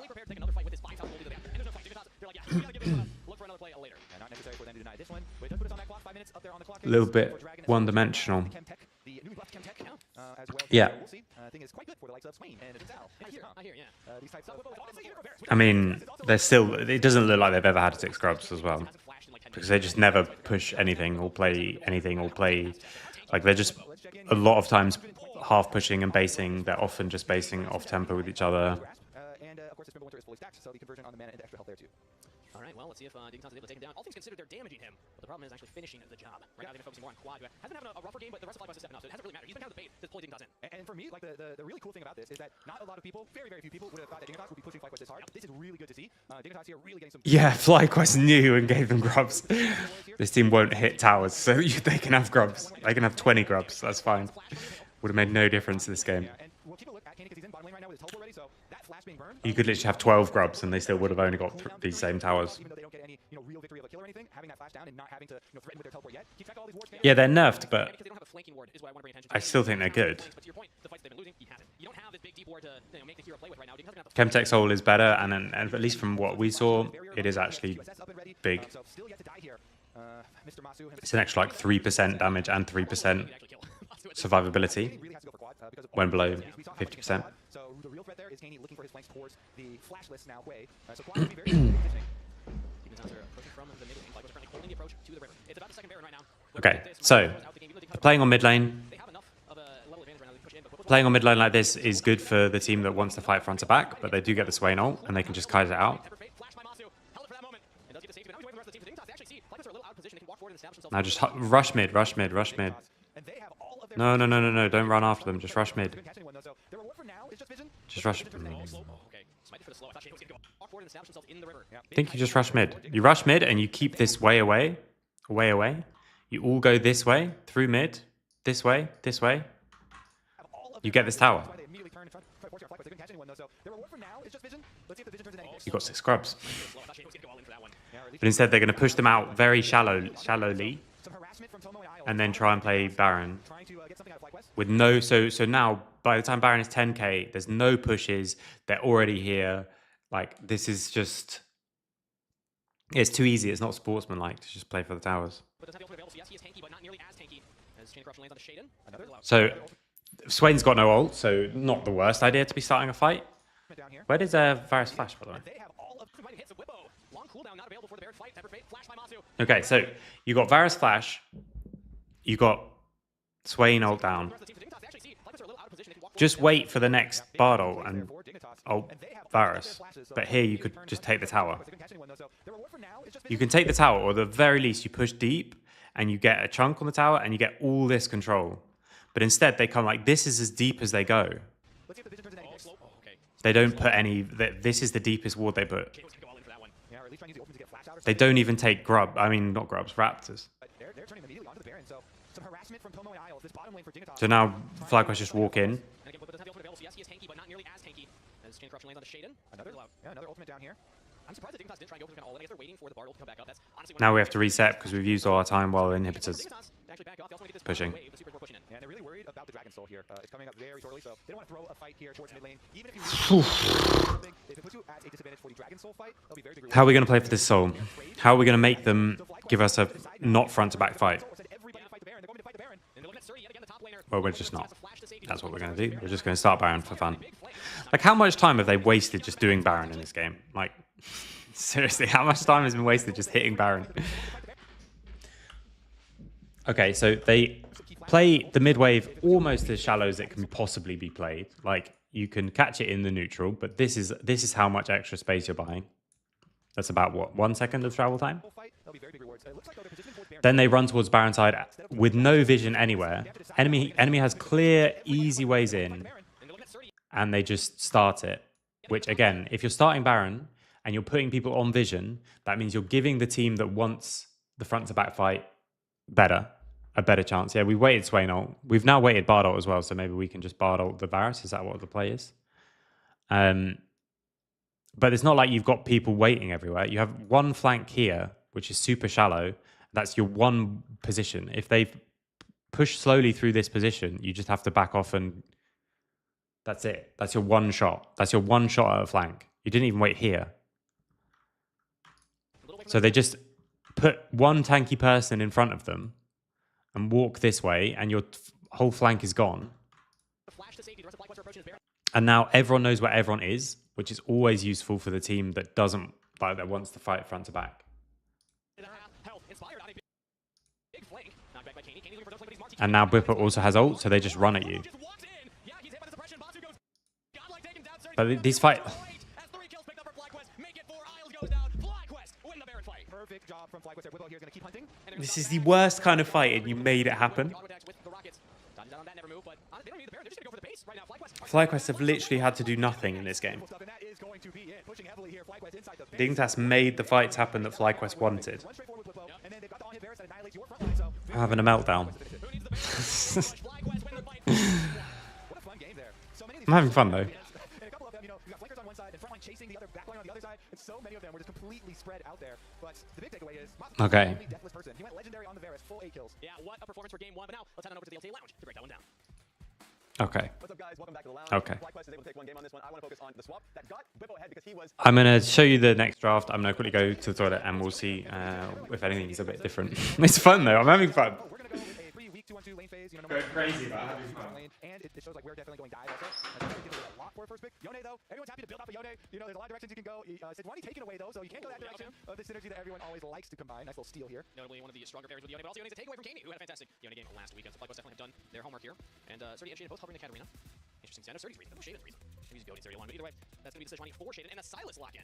Which actually, when you keep on mentioning the things that Kaney did well on, I really did like it Silas. So last time around, it was, I believe, the third game. They did the Silas plus Sidwani, and then they added a Jax to it when they were playing versus Disguised.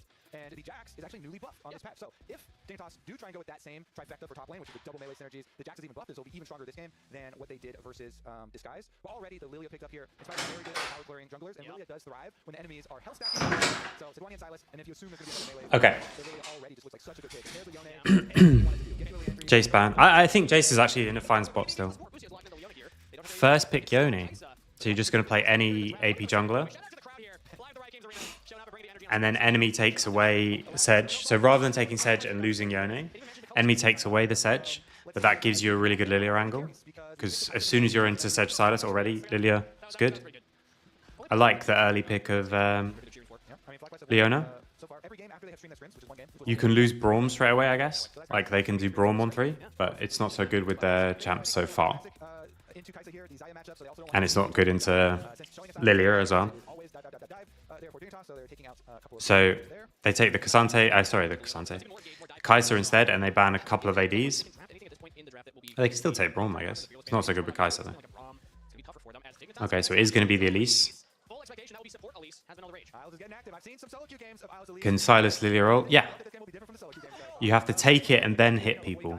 You can't have hit people and then take it. So you take it and then you get like a version of her passive to trigger. It doesn't actually do damage passive, but it's like you ult someone you've hit recently. But you have to have had the ult before that passive applies. Does that make sense? Okay, so it's blind pick Garen.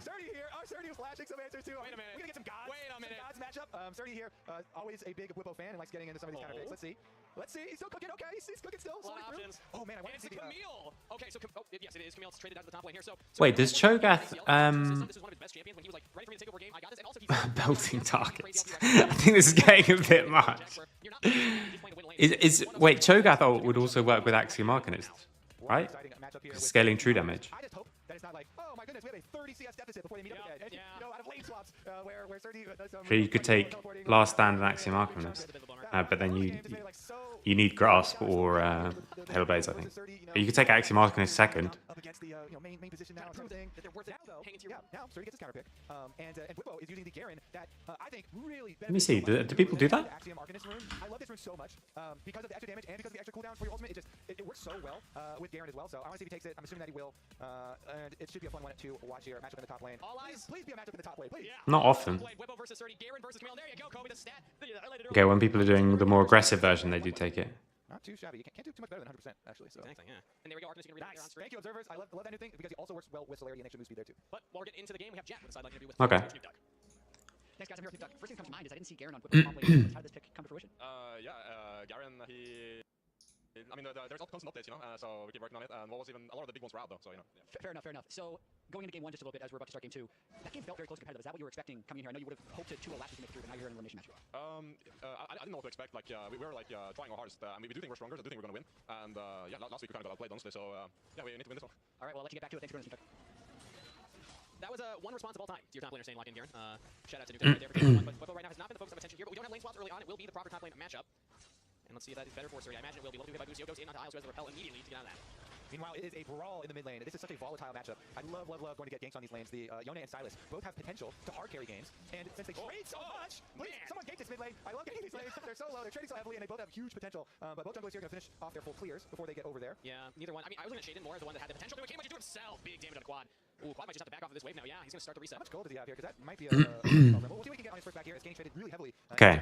A dagger. So he's going to TP back to mid. No lane swap. Not too shabby there. So at least, Meanwhile, we could check like we say, now she's hit 3, she's going to start getting stronger. does scale really nicely into your side lanes. You know, once you get your 2 items and even kind of 1 item on your Trinity Force, but Trinity Force. They double ban things that are good into Kai'Sa, and then Ezreal is still a good champ, obviously. Very excited to But see what these side lanes look like later on in this game too. But Miles is low on mana right now. He's trying to play bait because Shaden is hanging around. Should be spotted, I imagine. They might go for the dive. This is what they at least can do because you have the repel, but the waves are okay, at least this time, they poke path towards Prior. They both teleported back in the lane and are both under half health already. and Kenny got a Dark Seal, buddy. So he's feeling very confident about it. He's like, my early trades are going well. It's Dark Seal time for Kenny. He's got a Sejuani, pocket Sejuani here, who hasn't yet made a visit towards mid lane, but very well could. He took the chains in. Kenny looking for it. Oh, flash from Quad. Kenny lives. Didn't want to flash follow for the guaranteed kill, but will force Quad back again. Okay, I mean, this mid lane matchup, by the way, this is your first pick. And here he solo burns Quad's flash, forces it back into more daggers, triple daggers. You have to know Sedge, Silas can come, right? By Kenny, who has invested in Like, Sedge plus another melee is my point, and so if you can't win against Be a slightly delayed, but he's 10 CS up. Quad's gonna have to wait here. It will slow push into. yeah, at least use it, like, at least spells use like quarter of her mana, because she's a jungler, so she's used to having the like jungle regen. Matchup is so volatile that the vision around mid lane is an objective in itself. It's so volatile, and Kenny has the advantage that they want to keep it for him. Whippo and Surdy in a 1v1 right now. Whippo's low on health, and Surdy just has the damage. Whippo looks like he's gonna get it. That's so much damage. What is that? Riot. So he's spinning to get 6. So he fights him because he knows he's about to get 6. And he can kill him and reduce his resists and also get 6 on the wave. So this minion dies, he's going to have 6. That the vision around mid lane is an objective in itself. Then it's just going to be silence into... Kenny has the advantage that they want to keep it for him. Whippo and Surdy in a 1v1 right now. Whippo's low on health, and Surdy just has the damage. Whippo looks like he's excited. He is almost 6! Demacian Justice, first blood! And mid lane they cocoon. Isles cocoon lands. Okay. Low on health, and Surdy just has the damage. Whippo looks like he's excited. I don't think they even need just the flash though, right? I think you do flash to secure it for sure. And mid lane they cocoon. Oh no, they do. They do. Thought it was Sedge ult, but she's obviously not 6. There you go. Kenny he's stuck around mid lane so long. So good. Okay, so 1v1, solo killed. Unfortunate. Whippo's heroics up there. Whippo focused on the minion wave. Surdy was trading on him. Whippo was Shame that Adam got knocked out He was not running. He was before his champ got buffed. while also clearing the minions to get his surprise level 6 there. Always look at your experience bar there. 50% extra true damage. You sure? Series is so sick. We have delivered so much action in the series, and I'm loving the regular That games here. We keep on getting multiple is 1v1 here. wild. Monster's getting in. On any given Sunday afternoon, you can get bangers in the LTA North. FlyQuest, we're expected to be heavy favorites in the series, but Dignitas, they made up sweat game 1, and they're holding the line here game 2. Top lane going in favor of Whippo, but picking up the kill mid is nice. Let's get another look at that, though. Yeah, so Whippo, he's looking at his minions. They're low health. He's stacking up his conquer now on Surdy. Finishes off these minions just in time. The last one turns around. Silence into ulti. Actually so sick. Actually so sick here. How quickly he had to upgrade his ultimate as well. Boom! Oh, you're spamming it at that. Yeah. Got the minion kill just in time. He was like, yeah, I was gonna do a little close. I was gonna do a little close. Fate Seal to try and get away. Black from Surdy, he doesn't get in range. Takes a couple turns now. He's in a bit of trouble. Oh no. His game is done. We just came out of a replay. He got solo killed. He outplayed himself in that one. Are we going to another replay? Okay.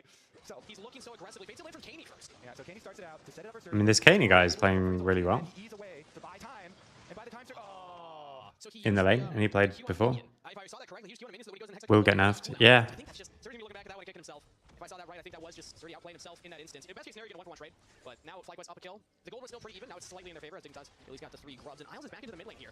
Level 5 mid. This mid lane is where the action has been. Quad doesn't have snap back anymore. Doesn't have Fate Seal anymore. Cocoon lands. Stun in. Dignitas are just punishing Quad. Digging him a great 6 feet. I mean, Quad is just getting bullied though. punishing him 1v1, forcing him out of lane, and then burning his flash. Then he got the team involved as well. The Elise support, so good at ganking those volatile matchups. So again here, Isles looking good. His training on the Elise support works out. And it definitely You got a bad stream. It helps, Or a bad I mean, solo it helps so game. much when you've got the lane already earning their own advantages and turning the flashes and all this stuff. But so much focus there from Dignitas, paying off by focusing towards mid. But the thing that's so cool about this game, that's not the only story. We've had so many 1v1s in this game that the game is still so balanced. Yes, Dignitas, they've got their 3 grubs, they've got their Hextech Dragon already in their pocket, but the gold is not untenable. The game has not just been very open, because of the mid lane. So there are definitely still a lot of angles and possibilities there. So, gold's still very even, but mid lane is just a disaster zone. Camille will still be useful later on, but I don't think it will ever scale up in a side lane. I don't know what to think after seeing that, but it seems like it's not ever going to scale up to the point where losing half your HP and one ability is fightable. Of XP and gold It's like, imagine he had no ult, but you were always on 50% HP. That's how I have to play this lane. Caney put his name in that conversation right now. Dignitas are grouping around the gloves. Caney's in trouble here. Pueblo just walks up onto him. Justice goes in, and the fade seal follow. Dignitas Silence is so broken, and so few champions have it. mentioning, hey, the other best mid laners in the league. It's gonna be Literally clearing a ward and then just walks. I mean, that dash forward is a disaster. But they just walk at you. You know this, like, but you just can't get away. I mean, this E is criminal.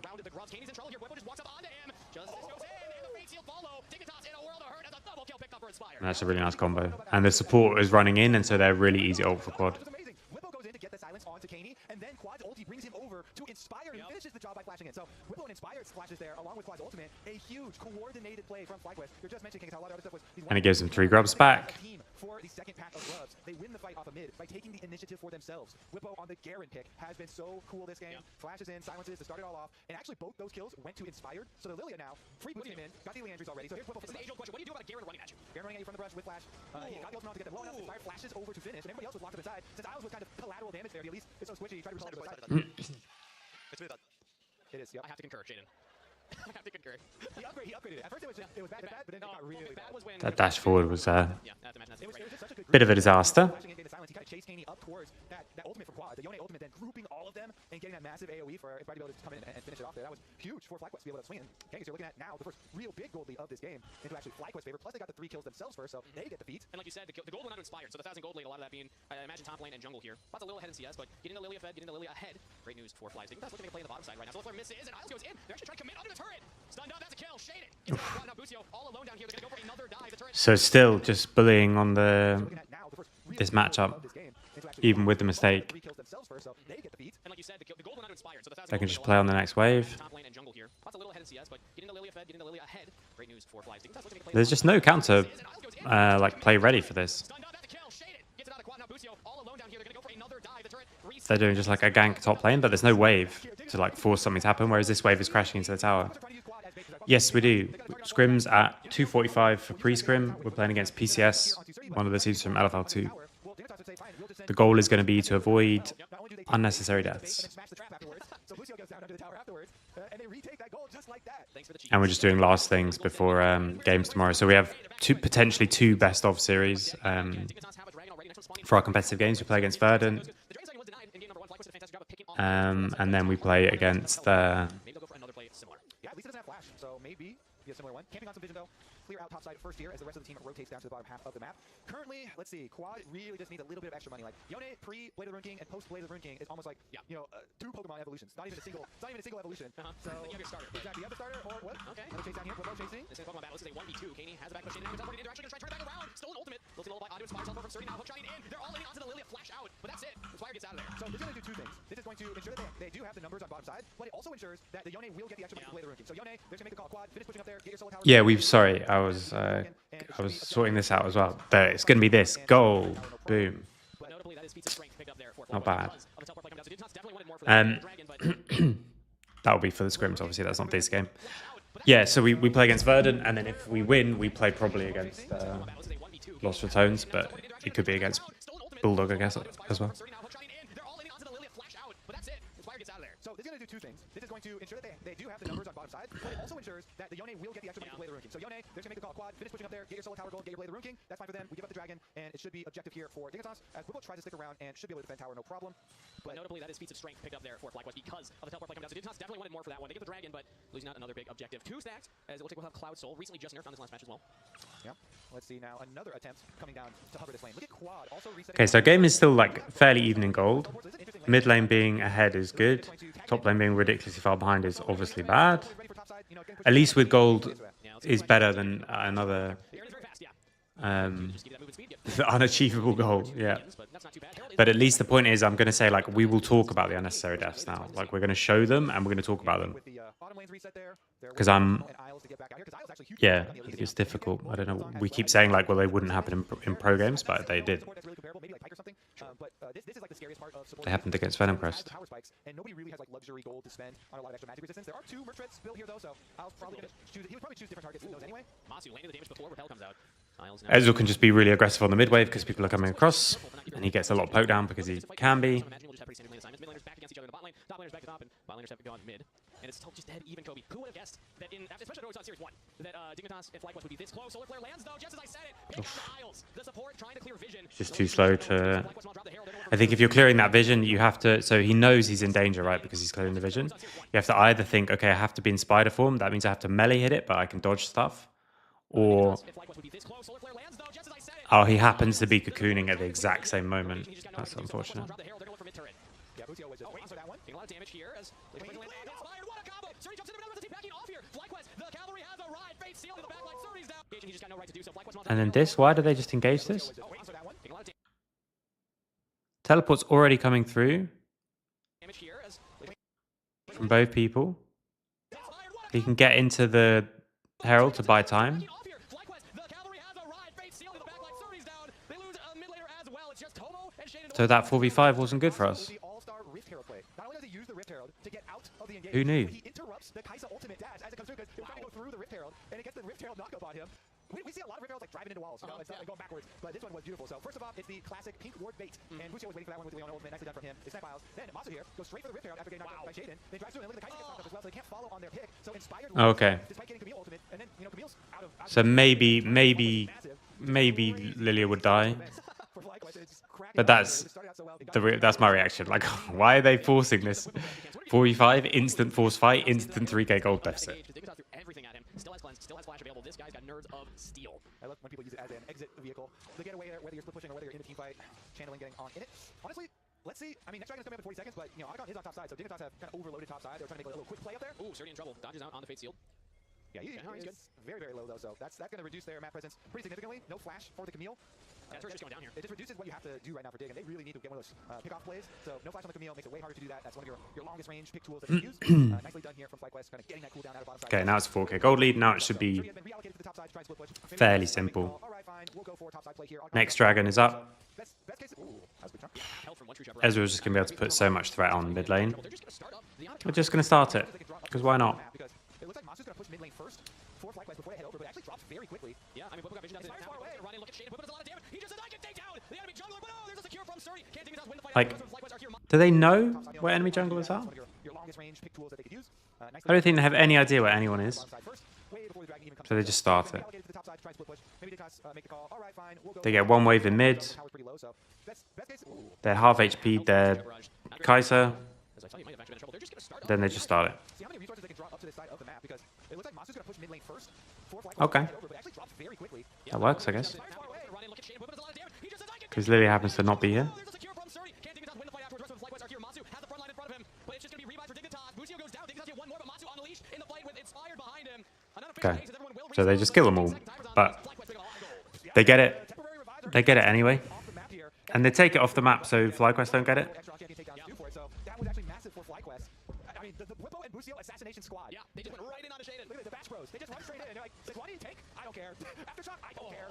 Garrett ultimates, I don't care. They immediately just take him down. And then they were close to sealing it too. Yeah. 50 health. I mean, they both turned and tried to get it as well. That would just be like an auto, maybe a straight from Surdy. I mean, these like, there's a 50-50 I don't mind, but I don't think that should be a 50-50. Like, if FlyQuest responds to it quickly, they just... It's a little interesting here. Yeah, I'm wondering what was It just seems like Dignitas don't know what to do whenever they have prio. Like, whenever they have tempo, they don't know what to do other than just start a big objective. Bledsoe was just nerfed, but still pretty strong. All things It seems like they just have no idea of the other things that you could do. Why they were such a feared team coming into the split, why there were such high expectations for them. It's a surprise to see them in this lower bracket. And we heard from Nuke that he was saying, no, I mean, we still expect we're going to win the whole thing. we're not too deterred. We just have to win this series to make sure we can make it at least to Brazil. And so far, they're set up fantastically to do so.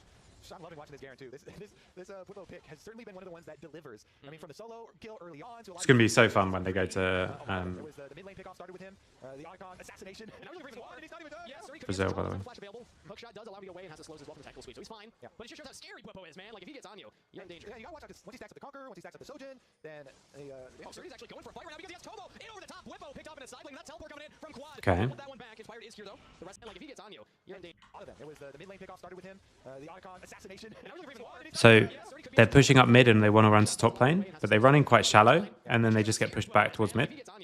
a lot of them. Like, I think if you do this here, you want to just run more aggressively into the jungle and like make a fight happen. You have TP already, so like when you were coming in, you can either push up mid and come this way, or you come this way, and you just have like Wing Leona at the front. First game was a disaster. Dignitas just never, like, they got 6 grubs and first dragon, and then they never once like hit a tower. There were some really wild sequences.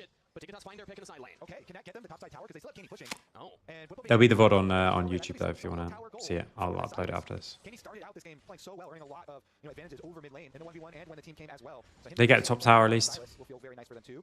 He's close to level 15. It'll get an extra needlessly larger rod here, so a little bit of extra burst and damage comes through. I'm pretty sure in LTA North you just like whoever has the front to back team fight would win against these like lower tier teams. Yeah, it's very scary for Dignitas now too, because if you look at the playmaking on the side of FlyQuest, if you have Leona ultimate, the range on the thing is It was quite fun. I watched the previous series as well, which again was quite fun. But I don't think, even if the top might be similar or even the same, I don't think the bottom of LTA North is the same as the bottom of, or the middle of LEC. I think Rogue would smash both Dig and Shopify Rebellion, at least from the games that I've seen.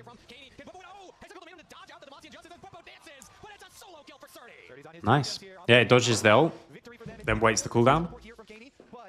And he's so far behind a gold, but still get that back is really big.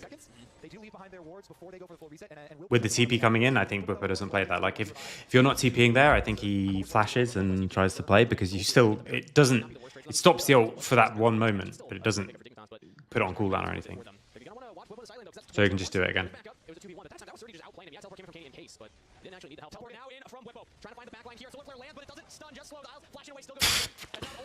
Okay, so we start to claw the game back with like picks on the side, and we still know we can't really fight as a group, but we can keep getting picks on the side. They keep overextending. It's Soul soon, but if we don't want to fight, it's hard. So we push up this mid lane. Dignitas, I'm saying we. They try and clear some vision as the teleport starts to come down, but they're just so far forward, and they're just so far forward, and they don't have good control, so they don't know if they've got teleport wards behind them, and it just looks like they're not ready for any of this to happen. They're pushing up as 3 as well. They're not even pushing up as 4.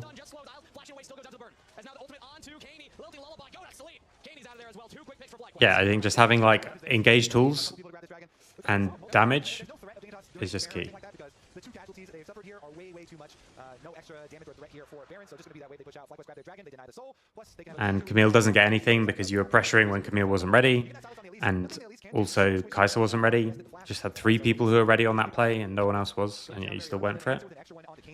And this is part of the responsibility of supports in professional League of Legends play. Teleport flanks like that are game breaking, and Isles was the one kind of caught out there. So Dignitas need to be a little more diligent of actually sweeping and trying to clear out these flank wards. I mean, they have to be the ones finding the first play and finding the pick themselves. You know, they really have to make use of the high damage potential and try to pick somebody off in a side lane or away from the rest of the Now Camille is just giving up pushing bot lane. with a little bit of advantage because they've fallen so far behind now. You know, level 16 for a lot of FlyQuest members, Masu, Inspired, and Whiplo all hitting this mark before any Dignitas members, and they just rule the map here around Baron. Let's see how well they can control the vision and kind of force. I mean, with this build, Whippo is just going to one-shot someone, by the way. Even without all the extra true damage. Like, this is at least support, by the way.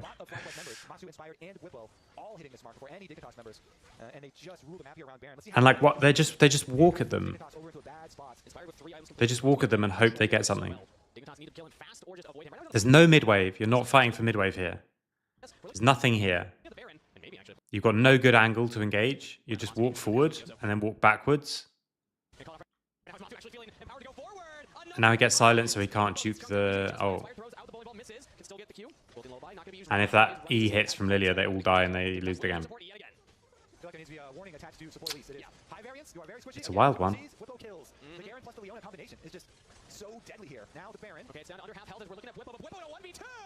With a little help from his friend, will take a double kill. FlyQuest top. Okay. The Garen plus the Leona combination is just They had no stopping, like no one was stopping so deadly here. Now the no one was stopping Shyvana getting to this bush. Baron. Okay, it's down to under half health as we're looking at Whippo, but Whippo to 1v2! I guess they thought they would win 1v2, but Will take a double kill. FlyQuest top laner getting fed. there wasn't a reason for that. Frame perfect right there. Now he's gonna try to fight his way out of the he flashes and gets him! Togo might just save the play. Isles is back on the map, but here comes Whippo. Burn damage from Inspired is enough.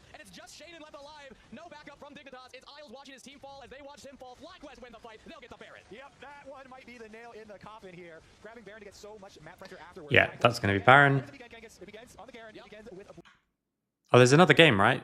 So we'll skip forward so I can see the next game. Because I'm sort of assuming this one's done. Yeah, this is 9K, 10K, 10K. I mean, it's a 5-man sleep and they're just running at them. I mean, okay, here it's over anyway. But again, not once in either of these games was a team coming from any other than one direction. Like, it's all coming from one direction always. And just the team that's better has also picked comps which like that more as well. Like, so they might, like if FlyQuest had to come from multiple angles, they might actually do it.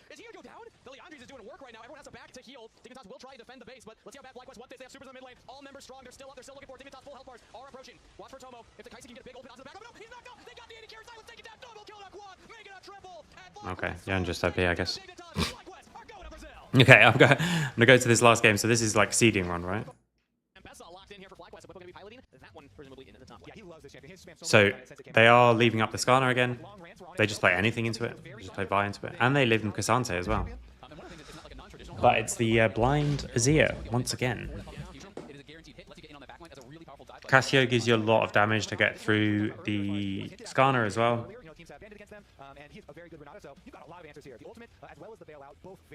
And it was Swain ban and Poppy ban into Cassante. Generally speaking, Skarner works better as like a follow-up. So because they decided to go for this core JJ Renato, which I think is a fantastic pick, it meant they need some more gauge, so they go towards the Ashe. I'm a little bit worried for the Ashe. Okay, Ashe Renata. You are going to be the prime target here in pretty much each and every fight. So a lot of fights, Yon is likely to go down. But that being said, if you create a lot of space with hostile takeover, APA can maybe kind of wipe everyone up. Yeah, try and get him a bailout, try and get him some extra room to work with. Okay, I'm going to go through this one quickly because I do want to break before scrims, so we won't take too long. Unless it's like really wild. So you get 3rd or 4th seed. So this was the previous final, right? So what is it? 100 Thieves and who else is good in NA at the moment? LTA North. 100 Thieves Cloud9. Okay. 100 Thieves 1. Nice. Oh, just the best of 1. Okay, right.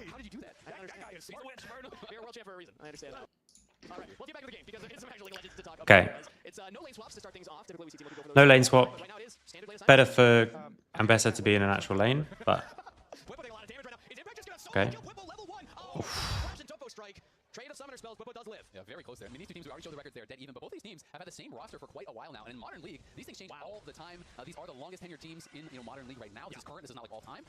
But pretty much every year, teams are swapping people in and out, swapping it up. Inspired was saying this is the longest time he's actually had with one roster in his entire career, and this guy's been around for a long time. And that really goes to show how short careers are in pro gaming and how quickly you're going to be getting moved around on teams if you're not performing at all. All right, on screen, we're seeing some early link up here. This is true, and also wild. This is like a rare thing to go together for another year. He's fine right now, but just needs to ward down, has to go for a reset.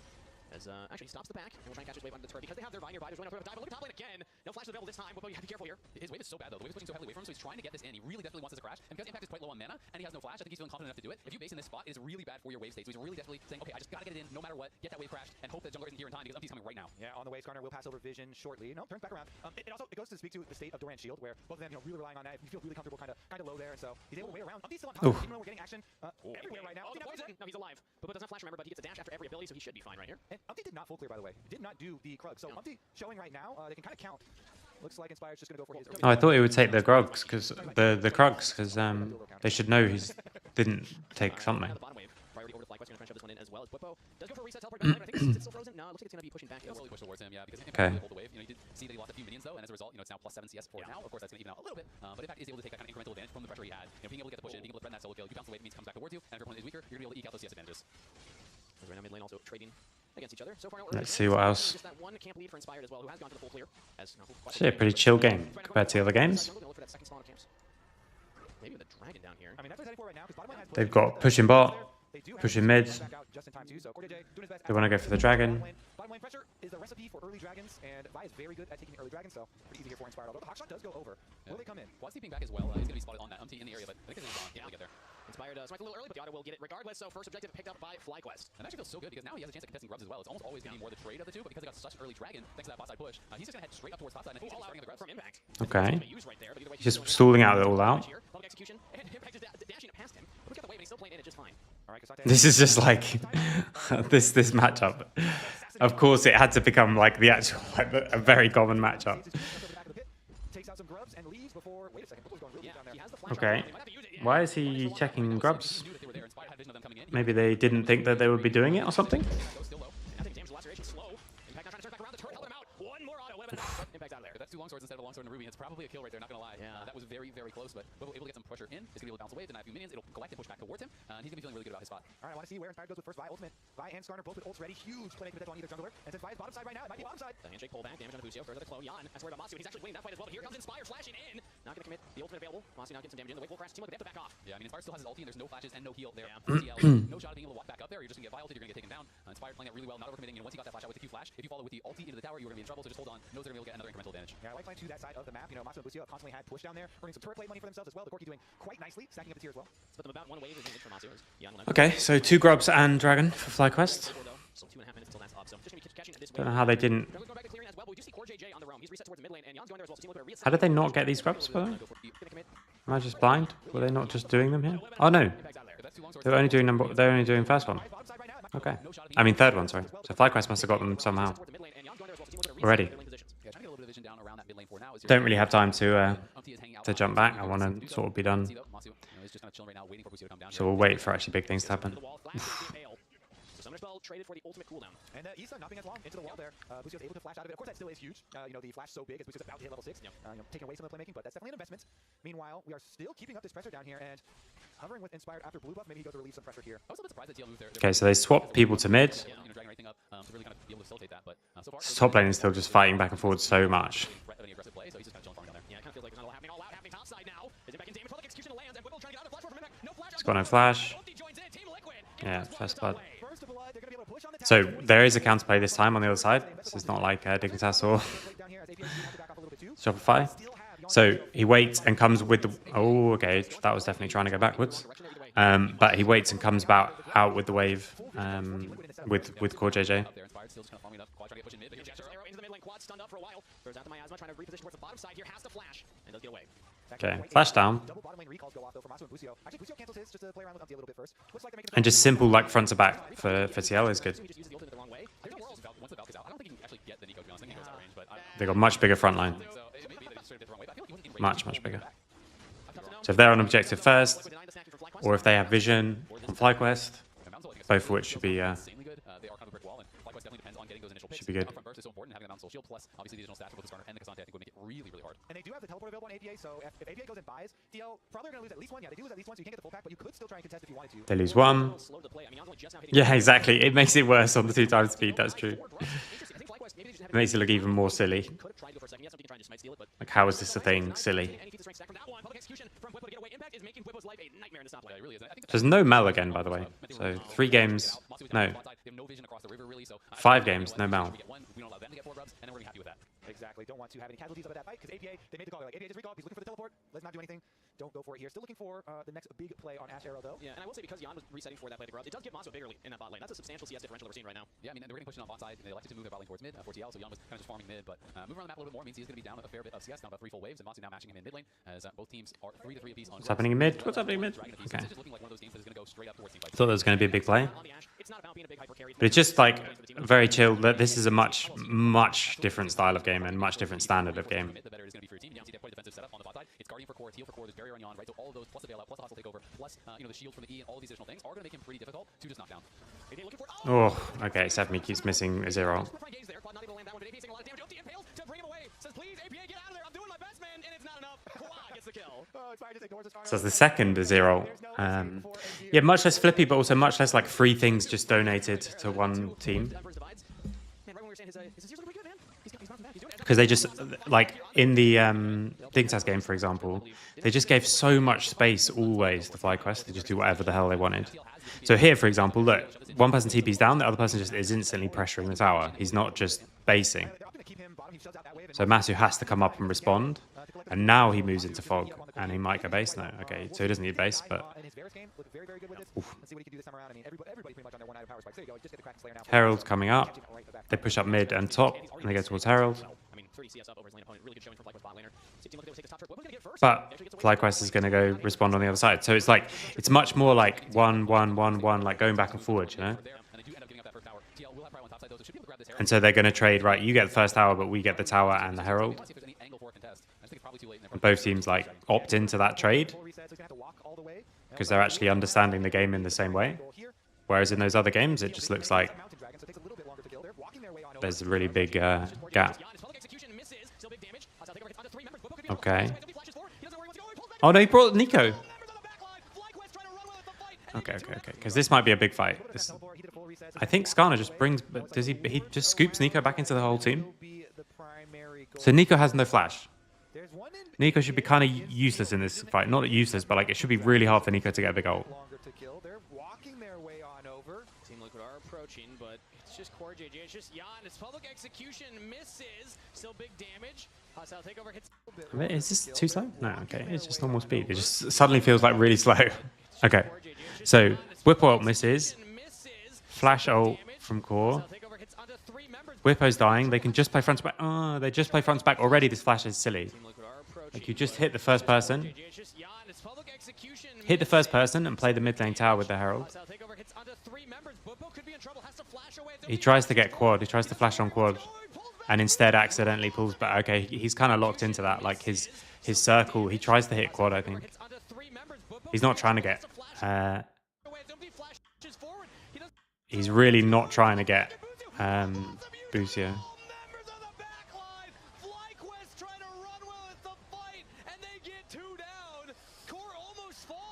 I think you could have just autoed Core, by the way. But I mean, wait, did APA do it as well? No, APA tried to hold them away.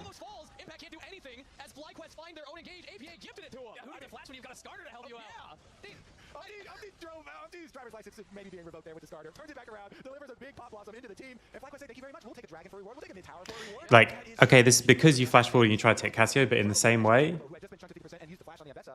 Can he get in this? Sword over has a blast available. Into it. 50-50 gets it. Opti redeeming himself immediately. That's one where as a jungler you're annoyed that no one helped you hitting that dragon because it's like you win a fight and then everyone goes and pushes the lanes and leaves you to solo and it just takes too long. But we can watch this one more time as Matsu with a sidestep on the hostile takeover is able to avoid that completely. Yeah, so this is all good. Just go for Whippo. Like you don't need to flash forward. And just drives Busio right into the middle of the team with a 3-man pop blossom. Even though APA saw it happening and got the 0 ult down, the ult was already cast. It just wasn't in time, and Umti gives him a big assist. And delivered. As a back to live, Core JJ just gets picked off. And also Herald didn't do anything. So like you would have got 90% of Whippo's HP down even if he gets away, and you just get a full mid lane tower and they can't take dragon. So like the mechanical misplay, like okay, you're locked into that turn circle. You can't exactly stop that. I think, right? You can't just recast E and stop, because if you can recast E, then it's super troll. But if you can't recast E, then you're trying to hit Cassio, and instead you get the Nico. Oh, we hit him. Nice.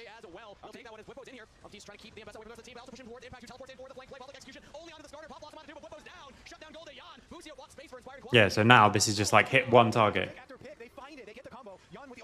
You can change direction. Oh, okay, you don't like... It's not like Scion ult. Like, once he hits her, it's faster and faster and faster, right? So I thought like it's hard to actually rechange that. But he just shouldn't go for it in the first place, is my point. There's just no reason to, like, you just play front to back. And now they worked it out. They got to pick on one person, then they just all together stay and play for the next person.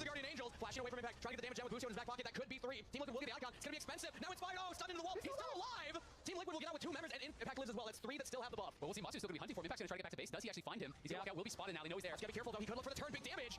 Matsu lives. He did such a good job buying time there. Realized I can't actually get in to try to smite steal this away. So they got some of the buffs. They've still got some. I think it's still in favor of TL though, because it's harder to play when you're not the team that comes front to back. Is that right? Did I say that right? It's harder to play when you have to come from multiple different angles. He can recast E. Okay, yeah, then it's just full troll. Inspire tries to live here. Just impact chasing him. He was definitely going for Cassio, but even pushing Cassio into all of your team, if she can get a good ult off, is not necessarily the best, because you can just hit the first person instead.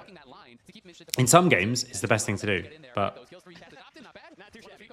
I hope so. I hope so as well. Who do I gotta talk to? Very big number right there on the screen. FlyQuest right now. Try to fight for mid-wave control as the dragon is spawning now. Mount Dragon up. That would be Dragon's whole point for Team Liquid. not sure what this cat's adopted thing is.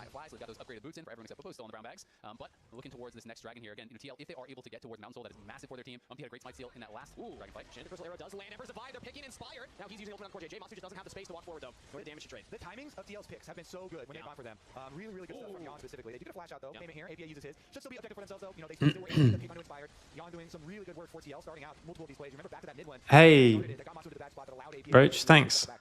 Thanks for the sub. Mountain Soul point. And that's 10%, even just for the individual dragons, 10% armor and MR, which is going to be as well as as you go further on into this game. You know, Masu going to start to need a last whisper, you know, some sort of arm pen, pretty early on. Watt even, they're going to have to look towards that. This has been a bit of a different one. I have enjoyed doing this like NA one, but I think I will go back to LTK or LPL tomorrow. And then I'll do our games after that. Hopefully our games on Thursday and on Friday. Currently, the problem facing FlyQuest is that Quad doesn't have teleport, plus on Cassio has a little bit harder time playing side lanes than Nazir, who's so much more mobile. But he does have his flash advantage, so he can utilize that to impose some threat here on the playmaking. I mean, we saw the devastation of the combo from Nico plus Cassio ultimates in the mid lane previously, and so he kind of hovers there to go. Yeah, APA just showed in the bottom wave. Is mobile, but does not have flash. And looks like Inspired does not realize he's just backing right there. Okay. Operation Shadow Hide. APA gets out. Shadow Hide, feet travel. We're trying some new concepts here. You combine two. I like it. Like this old names where people like Death Assassin. Exactly. I basically named it ability. Yeah, really. Okay. Shadow Hide. Just smash two words together. Yeah, exactly. Shut them together. I mean, this is how language works. And we have a pause happening in the game right now. Okay, so 3 dragons and Soul, Cloud Soul threatening. Yeah. Gamers to take care of Coverage there. That's why like shooting game. Nico's clone like moved. Has been roaming a lot and not picking up very much experience. So when you do get behind, especially on these like squishy engaged champions, you've got to be so on point with your initial engage because you really only get that couple seconds and then you are dead. Like he isn't really paper. He's 6 levels behind the 80 carries. He's not always gonna be there to carry you to the backline as well. As right now, he is finding Lucio. Flash used. Towards Inspired Pop Blossom, and yet again Pale. He's still alive. Yeah, they just hit the first person. Yeah, that's a pretty big kill there. With Baron now having spawned, of course, a minute and a half ago. And they get the kill on Lucio. They get both his summoners as well. So even when he gets back, he's not gonna really have much threat whatsoever. But he's a low level, so he's gonna come back quick. So there we go. Always look at the positive right now as positively Umpty's getting in onto Whip, flash away. He's hit by the Round of Glass ultimate, but Masu peppering some damage onto the tanks. It seems like they're just trying to corral his mid-wave in. Whip will catch that. See, Lucio's back already on the map, running out. He'll be here shortly. They do clear it out. Not too much damage taken, and already they're the first ones out to the side lane. Said Quan down there really quickly. Yeah, quite good. He's actually not showing. He's kind of like playing on the angle, but doesn't really want to show until just now. So I think he was very worried about them potentially rushing over to a Baron or trying to force a play. So he wanted to wait until more members to move from TL out of that mid lane before he showed. So he gives him a couple minions, but really wants to kind of hide that information for a little bit. You could say he was hiding in the shadows. As we'll catch that wave now. Okay, well, in fact, we'll at least be seen on this one. Catch the wave. And it is interesting that even with that pick on Lucio, yes, So even though the gold is fairly even, I think you'd much rather be TL here. It's just a much easier to execute comp, and they've also threatening this this Soul, which again is like the almost perfect Soul. They've got 2 massive frontliners who are already really difficult to get through. A little bit of anti-synergy there. Big bits of anti-synergy there. Because now the W is going to be used, and it's going to fall off. And just making this, like, you're making a non-front to back happen again. This happens in so many games, including ERLs.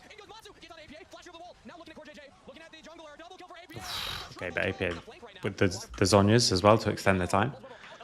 But this happens so often in like Western regions, like including ERLs all the time. The thing that has to happen, you make happen. Like the thing that you don't want to have happen, you make happen. So they don't want a scrappy fight which isn't front to back. And they make it happen. But luckily they're fed enough that they can like reform up. Right there, even though Masu flashes over the wall, he then turns around, gets his own kill target there, revives himself. Crazy little team fight here for TL. Looks like they're recalling though, no Baron immediately afterwards. Yeah, this was a pretty insane fight. It all started earlier. Core playing around on Vision here. The handshake, as you said, kind of pulls him out of the range of that Crystal Arrow. But then as Inspired So just don't W, because their collapse is coming in, and you know this first target like has to live. They get that first kill, and you're thinking this is going to go so well for FlyQuest. Yeah, because look how much damage they're taking. This looks like it's going to go insanely well, but then lethal tempo fully stacked up. APA. Yeah. They are popping off. so slim, those margins. And now we're back to live. We have another fight. And Crystal Arrow buffered by Inspired. He can't quite get in there. And they'll come out cooldown shortly.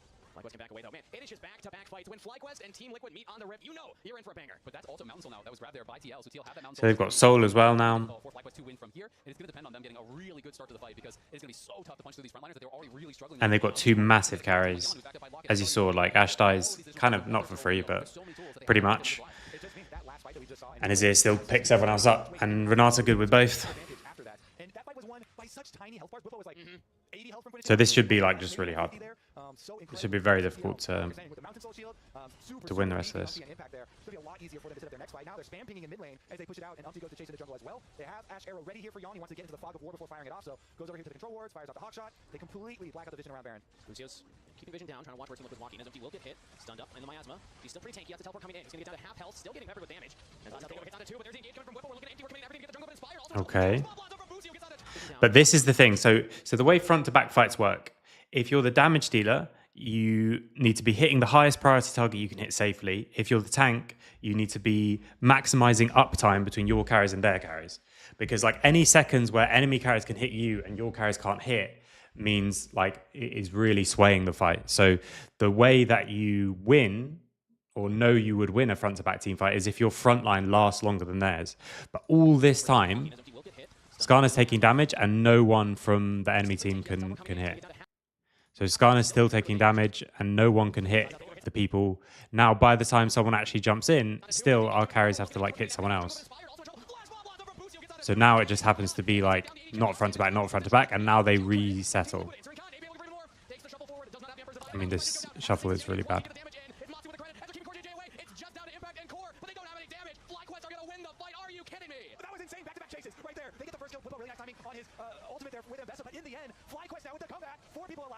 I mean,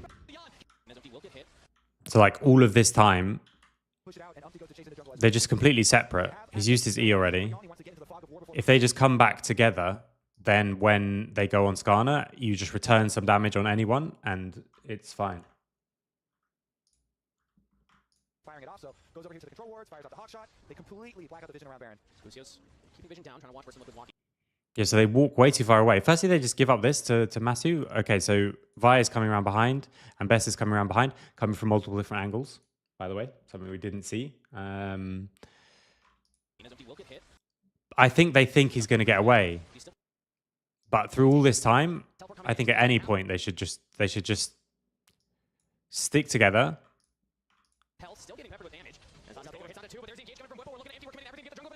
And then turn. Now here again, it's fine. Like we went 1 for 1, we fucked up. Okay. Now this is just a tragedy. Because again, you made it not front to back again. So we've reset, we've got together. This teleport is super weird. Like this place to TP to is just a tragedy. And now we can go back together. To be honest, they can go back together and just start Baron. Oh, they can't because they have jungler dead. But like health-wise, even though they're 45, they would be able to. But then they make it a non-front to back again. And now the front line is not there, so we can't peel for either Ashe or Azir. And it's just a tragedy.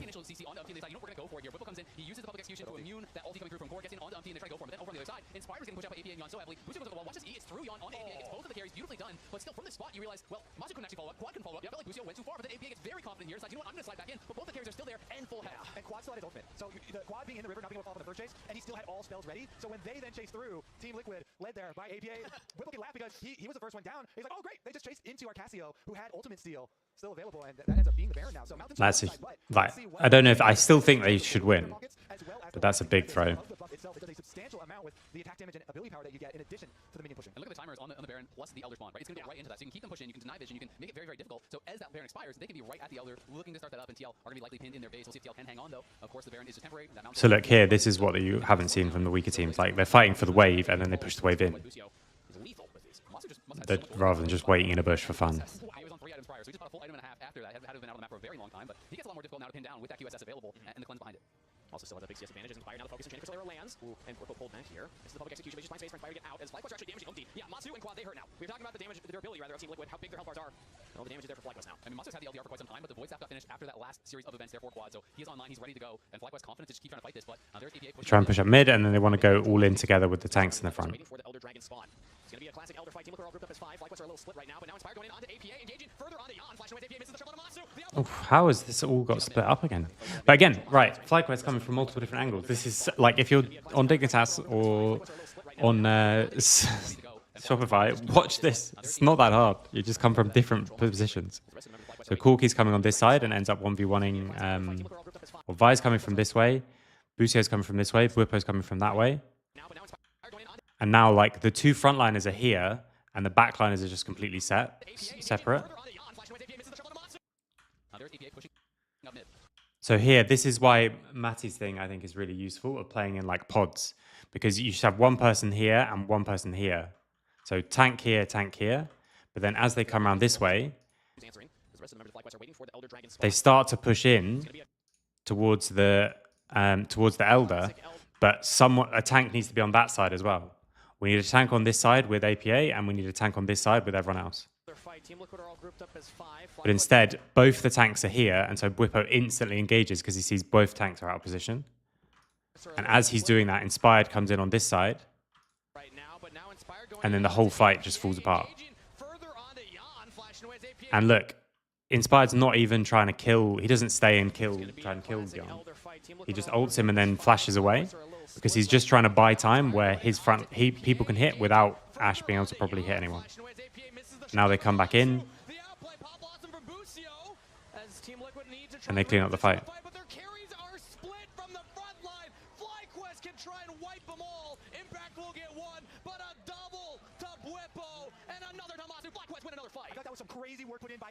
There's just like the misposition there. Like they pulled you around and FlyQuest did well.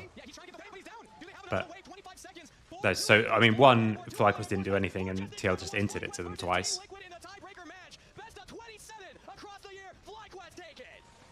But okay, that was some games. Yeah. The tanks, obviously, if the tanks split up by themselves and leave your carries open, like it's just going to be a disaster and you give them the fight that they want. But they're at least forcing the issue. They're coming from multiple different angles and they're like making something happen and they're trying to pressure you rather than just running at you from one direction. So it happens from both sides, but the first one doesn't. The first one's just TL being strange. Cool. So thanks for watching. I'm going to call it there for the review and we'll be back at 2:45 for scrims. Pre-scrim first, and then 5 games against PCS from LFL2. So thanks for watching.